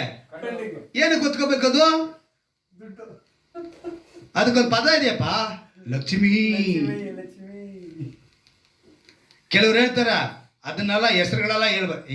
ನಾವು ಇಡೋ ಭೂಮಿ, ನಾವು ಭಾರತ ದೇಶದಲ್ಲಿ ಇದ್ಕೊಂಡು ಆ ಹೆಸರುಗಳು ಹೇಳ್ಬಾರ್ದು ಅಂತ ಹೇಳಿದ್ರೆ ನಾವು ಭಾರತ ದೇಶದಲ್ಲಿ ಬಿಟ್ಬಿಟ್ಟು ಎಲ್ಲನ ಅಮೇರಿಕಾಗೆ ಹೋಗಿ ಸೆಟ್ಲ್ ಆಗ್ಬೇಕು ಅಷ್ಟೇನ ಅಲ್ವಾ? ಹಾಗಲ್ಲ. ಹೆಸರು ಹೇಳಿದ ತಕ್ಷಣಕ್ಕೆ ನಾವೇನು ಇದಾಗಲ್ಲ. ನಾವು ರೋಡ್ ಹೆಸರು ಹೇಳ್ಬೇಕು ಅಂದ್ರೆ ಆ ಹೆಸರು ಹೇಳ್ಬೇಕು ಅಲ್ವಾ? ಬೀದಿ ಹೆಸರು ಹೇಳ್ಬೇಕಂದ್ರೆ ಅದು ಹೇಳಬೇಕು. ಯಾವುದೋ ಊರಿಗೆ ಹೋಗ್ಬೇಕು ಅಂದ್ರೆ ಅದೇ ಹೇಳಬೇಕು ಅಲ್ವಾ? ಅದೇ ಊರಿಗೆ ಹೋಗ್ಬೇಕು, ಅವ್ರ ಹೆಸರು ಹೇಳಿದ್ರೆ ನಾನು ಆ ಹೆಸರು ಹೇಳಲ್ಲ, ಇಳಿಯಲೇ ಬಸ್ಸಿಂದ ಅಂತಾನೆ ಅವನು, ಟಿಕೆಟೇ ಕೊಡಲ್ಲ ಅಂತಾನೆ. ಹಾಗೆ ಹೆಸರು ಹೇಳಿದ ಮಾತ್ರಕ್ಕೆ ನಾವೇನು ಆಗ್ಬಿಡಲ್ಲ. ಸೊ ಅದನ್ನ ಬಿಟ್ಟಾಕೋಣ. ನಾನು ಏನು ಹೇಳ್ತಿದ್ರೆ, ಐಶ್ವರ್ಯ ನಾವು ನೆಚ್ಚೋಕ್ಕಾಗ್ತದಲ್ಲ ಅಲ್ವಾ? ಅದು ನಮ್ಮನ್ನ ಏನು ಮಾಡೋಕ್ಕೆ ಸಾಗಲ್ಲ. ಅಂದರೆ ನಾವೇನು ಮಾಡಬೇಕು? ನಿನ್ನಂತೆ ನಿನ್ನ ನೆರೆಯವನನ್ನು ಪ್ರೀತಿಸಬೇಕು. ಸೊ ಮೊಣಕಾಲಾಕಿ ಈ ವಾಕ್ಯದ ಅನುಭವದೊಂದಿಗೆ ನಮ್ಮನ್ನು ನಡೆಸು ಯೇಸಪ್ಪ. ಹೊಸ ಒಡಂಬಡಿಕೆ ಕಾನೂನಿಗೆ ನಾವು ಬರಬೇಕು. ಮೊದಲನೇದಾಗಿ ನನ್ನನ್ನು ನಾನು ಪ್ರೀತಿಸುವಂತೆ ನಾನು ಶಾರೀರಿಕವಾಗೂ ಆತ್ಮಿಕವಾಗೂ ನಾನು ಏನಾಗಬೇಕು? ಬದಲಾವಣೆ ಆಗಬೇಕು. ಆಗ ನಾನು ಇನ್ನೊಬ್ಬನ ಪ್ರೀತಿಸೋದಕ್ಕೆ ಸಾಧ್ಯ ಅಂತೇಳಿ ನಾನು ಹೊಸ ಒಡಂಬಡಿಕೆ ಕಾನೂನಿನ ಕೆಳಗೆ ಬರ್ತೇನೆ ಅಂತೇಳಿ ನಾನು ನಿಮಗೆ ತಿಳಿಯಪಡಿಸಿದ್ದಕ್ಕಾಗಿ ಸ್ತೋತ್ರ ಎಂದು ಹೇಳಿ ಎಲ್ಲರೂ ದೇವರ ಬಳಿ ಒಪ್ಪಿಸಿಕೊಡಿ. ಐಶ್ವರ್ಯ ಇದ್ದರೆ ಯಾವುದೇ ಆಕ್ಸಿಡೆಂಟ್ ಕೂಡ ನಾವು ತಪ್ಪಿಸೋದಕ್ಕೆ ಸಾಧ್ಯವಿಲ್ಲ. ಕೋವಿಡ್ ಬಂದಾಗ ಎಷ್ಟೋ ಮಂದಿ ಶ್ರೀಮಂತರಿದ್ದರು, ಯಾರೂ ಉಳಿಯಲಿಲ್ಲ. ಇವತ್ತು ಐಶ್ವರ್ಯ ಅನ್ನೋದು ಬಂದು ಹೋಗುವಂಥದ್ದು. ನಾವೆಲ್ಲ ಹೊಸ ಒಡಂಬಡಿಕೆ ಕಾನೂನಿನ ಕೆಳಗಿದ್ದೀವಿ. ಆ ಹೊಸ ಒಡಂಬಡಿಕೆ ಕಾನೂನಿನ ಕೆಳಗಿರುವಾಗ ನಾವು ಯೋಚನೆ ಮಾಡಬೇಕು, ದೇವರೇ ನಿಮ್ಮ ನಾಮವನ್ನು ಬೆಳೆಸ್ಕೊಳ್ಳಿ ಅಪ್ಪ. ನಿನ್ನ ರಾಜ್ಯವನ್ನು ಕಟ್ಟುವುದಕ್ಕೆ ನಮ್ಮನ್ನು ಆರಿಸಿಕೊಂಡಿದ್ಯಾ. ಈ ದಿವಸ ಕರ್ತನೆ ಈ ವಾಕ್ಯಕ್ಕೆ ಒಪ್ಪಿಸಿಕೊಟ್ಟವರಾಗಿ, ಈ ವಾಕ್ಯಕ್ಕೆ ಬದುಕುವರಾಗಿ, ವಾಕ್ಯದಲ್ಲೇ ಹೊಸ ಒಡಂಬಡಿಕೆ ಕಾನೂನಿನಲ್ಲಿ ನಾವು ಬದುಕುವಂತೆ ಕೃಪೆ ಮಾಡುವಂತೇಳಿ ಯಾರ್ಯಾರು ಒಪ್ಪಿಸಿಕೊಡುತ್ತಿದ್ದಾರೋ, ನಿನ್ನಂತೆಯೇ ನಿನ್ನ ನೆರೆಯವನನ್ನ ಪ್ರೀತಿಸು. ಒಂದು ಅದ್ಭುತವಾದ ಮಾತು ಕೊಟ್ಟಿದೆಯಾ ಕರ್ತನೆ. ಮೊದಲನೇದಾಗಿ ಶಾರೀರಿಕವಾಗಿ ಆತ್ಮಿಕವಾಗೂ ನಮ್ಮಲ್ಲಿ ಆ ಬದಲಾವಣೆ ಬಂದು ನಿನ್ನ ಮಹಿಮೆ ಪಡಿಸುವಂತೆ ಕೃಪೆ ಮಾಡು ಅಂತೇಳಿ ಯಾರ್ಯಾರು ಒಪ್ಪಿಸಿಕೊಡುತ್ತಿದ್ದಾರೋ, ವಾಗ್ದಾನಿಗೆ ಒಪ್ಪಿಸಿಕೊಡುತ್ತಿದ್ದಾರೋ ಎಲ್ಲರನ್ನು ಆಶೀರ್ವದಿಸು, ಬಲಪಡಿಸು. ಈ ತಿಂಗಳ ಪೂರ್ತಿಯಾಗಿ ಕರ್ತನೆ ಯಾರ್ಯಾರು ಶುಭ ಕಾರ್ಯಗಳು ಮಾಡಬೇಕು ಅಂತ ಹೇಳಿ ತಿಳಿದುಕೊಳ್ತಾರೋ ಶುಭ ಕಾರ್ಯಗಳು ನೆರವೇರಲಿ. ಹೊಸ ಒಡಂಬಡಿಕೆ ಕಾನೂನಿನ ಅಡಿಯಲ್ಲಿ ನೆರವೇರಲಿ ಕರ್ತನೆ. ಮದುವೆ ದಿವಸಗಳು ಆಚರಿಸುವವರಿದ್ದಾರಾ, ನಿನ್ನ ಹೊಸ ಒಡಂಬಡಿಕೆ ಕಾನೂನಿನ ಅಡಿಯಲ್ಲಿ ಆಚರಿಸಲಿ ಕರ್ತನೆ. ಬರ್ತ್ಡೇಗಳು ಮಾಡುವವರಿದ್ದಾರಾ, ಅವರನ್ನು ಕೂಡ ಕರ್ತನೆ ಈ ಹೊಸ ಒಡಂಬಡಿಕೆ ಕಾನೂನಿನ ಅಡಿಯಲ್ಲಿ ಬರ್ತ್ಡೇ ಮಾಡುವಂತೆ ಕೃಪೆ ಮಾಡು. ಶುಭ ಕಾರ್ಯಗಳಿಗೋಸ್ಕರ ಪ್ರಯತ್ನ ಪಡುವ ಕರ್ತನೆ, ಪ್ರಯತ್ನಿಸುವ ಪ್ರತಿಯೊಬ್ಬರಿಗೂ ಇದು ಆಶೀರ್ವಾದವಾಗಿರಲಿ. ಅದು ಹೊಸ ಒಡಂಬಡಿಕೆ ಕಾನೂನಿನ ಅಡಿಯಲ್ಲಿ ಕರ್ತನೆ, ನಿನ್ನ ರಕ್ತದಿಂದ ಸ್ಥಾಪಿತವಾಗುವ ಆ ಹೊಸ ಒಡಂಬಡಿಕೆ ಕಾನೂನಿಗೆ ಒಳಪಟ್ಟವರಾದ ಕ್ರೈಸ್ತರಾಗಿ ಬದುಕುವಂತೆ ಕೃಪೆ ಮಾಡೋ ರಾಜ. ಪ್ರತಿಯೊಬ್ಬರಲ್ಲೂ ಕೂಡ ಕರ್ತನೆ ನಿನ್ನ ರಕ್ತವು ಹರಿಬೇಕು, ಪ್ರತಿಯೊಬ್ಬರಲ್ಲೂ ಕೂಡ ನಿನ್ನ ಶರೀರ ಬರಬೇಕು ಕರ್ತನೆ. ಆ ರೀತಿಯಾಗಿ ನಿನ್ನ ಬಲಪಡಿಸು, ಆಶೀರ್ವದಿಸು ಕರ್ತನೆ. ಈ ವಾಗ್ದಾನದಿಂದ ನಡೆಸು, ನಿಮ್ಮ ನಾಮ ಮಾತ್ರ ಮಹಿಪಡಲಿ. ಒಂದು ವೇಳೆ ಬಲಹೀನತೆ ಇದ್ದರೆ ಈ ಕ್ಷಣದಲ್ಲಿ ಪ್ರಾರ್ಥಿಸುತ್ತೇನೆಪ್ಪ, ನೀನು ನಮಗೋಸ್ಕರ ಕರ್ತನೆ ಬಾಸುಂಡೆಗಳನ್ನು ನೀನು ಯೇಸುವೇ, ನಿನ್ನ ಬಾಸುಂಡೆಗಳಿಂದ ನಾವು ಗುಣಮುಖರಾದೇವು ನೋಡಿದೇವಪ್ಪ. ನೀನು ಗಾಯಪಟ್ಟಿದ್ದು ನಮಗಾಗಿ ಕರ್ತನೆ, ನಾವು ಗುಣವಾಗುತ್ತೇವೆ ರಾಜ. ಆದ್ದರಿಂದ ಯೇಸುವಿನ ನಾಮದಲ್ಲಿ ಏನೇ ಬಲಹೀನತೆ ಇದ್ದರೂ, ಶರೀರದ ಅಂಗಾಂಗಗಳಿದ್ದರೂ ಕೂಡ ಯೇಸು ಕ್ರಿಸ್ತನ ನಾಮದಲ್ಲಿ ನಾನು ಪ್ರಾರ್ಥಿಸ್ತೇನೆ. ಬಿಡುಗಡೆ ಶಕ್ತಿ ಅವರನ್ನು ಮುಟ್ಟಲಿ ಎಂದು ನಾನು ಪ್ರಾರ್ಥಿಸ್ತೇನೆ. ಒಂದು ಬಿಡುಗಡೆ ಕೊಡು. ನಿನಗೆ ಅಸಾಧ್ಯವಾದದ್ದು ಒಂದು ಇಲ್ಲ ಕರ್ತನೆ, ನಿನ್ನಿಂದ ಎಲ್ಲವೂ ಸಾಧ್ಯ ಎಂದು ನಂಬಿ ನಾವು ಬೇಡುತ್ತಿದ್ದೇವೆ ಕರ್ತನೆ. ಈ ವಾಗ್ದಾನದ ನಡೆಸು, ಆಶೀರ್ವದಿಸು. ಸಮಾಧಾನಗಳು ಕರ್ತನೆ ಆಳ್ವಿಕೆ ಮಾಡಲಿ. ಅನೇಕರ ಕರ್ತನೆ ಚಿಂತನೆಯಲ್ಲಿ, ಮನಸ್ಸಿನಲ್ಲಿ ಗೊಂದಲ ಗಲಿಬಿಲಿ ಎಲ್ಲವನ್ನ ತೆಗೆದುಹಾಕಿ ನಿನ್ನ ಒಂದು ಸಮಾಧಾನ ಅವರನ್ನು ಆಳ್ವಿಕೆ ಮಾಡಲಿ. ಎಲ್ಲಿಂದ ಸಮಾಧಾನದಿಂದ ಹೋಗಿ ಮತ್ತೆ ನಾವು ಸಮಾಧಾನದಲ್ಲೇ ಬದುಕಿ ಸಮಾಧಾನದ ದೇವರಿಗಾಗಿ ಬದುಕುವಂತೆ, ವಾಕ್ಯವಾದ ದೇವರಿಗಾಗಿ ಬದುಕುವಂತೆ, ನಮ್ಮನ್ನ ಕಾಣುವಂತ ಪ್ರತಿಯೊಬ್ಬ ಕಣ್ಗಳಿಗೆ ಇದು ಕ್ರಿಸ್ತನ ಮಕ್ಕಳು ಎಂಬ ತೋರಿಸತಕ್ಕದಾದ ಅಭಿಷೇಕವು ಯೇಸುವಿನ ನಾಮದಲ್ಲಿ ಪ್ರತಿಯೊಬ್ಬರಿಗೆ ಉಂಟಾಗಲಿ ನಾನು ಪ್ರಾರ್ಥಿಸ್ತೇನೆ ರಾಜ. ವಾಕ್ಯವನ್ನು ಕೇಳುವಂತ ಯಾರಾದರೂ ಯಾವ ಸಮಯದಲ್ಲಿ ಕೇಳಿದರೂ ಕೂಡ ಈ ವಾಕ್ಯದ ಅಭಿಷೇಕ ಅವರ ಬದುಕಿನಲ್ಲಿ, ಅವರ ಬಾಳಿನಲ್ಲಿ, ಅವರ ಪ್ರಯಾಸಗಳಲ್ಲಿ ಒಂದು ಉಜ್ಜೀವನ ಉಂಟಾಗುವಂತೆ ಕೃಪೆ ಮಾಡಿಕೊಡು. ಈ ವಾಕ್ಯದಿಂದ ಕರ್ತನೆ ನಮ್ಮ ಸಭೆಯಲ್ಲಿ ಒಂದು ಉಜ್ಜೀವನ ಉಂಟಾಗಲಿ.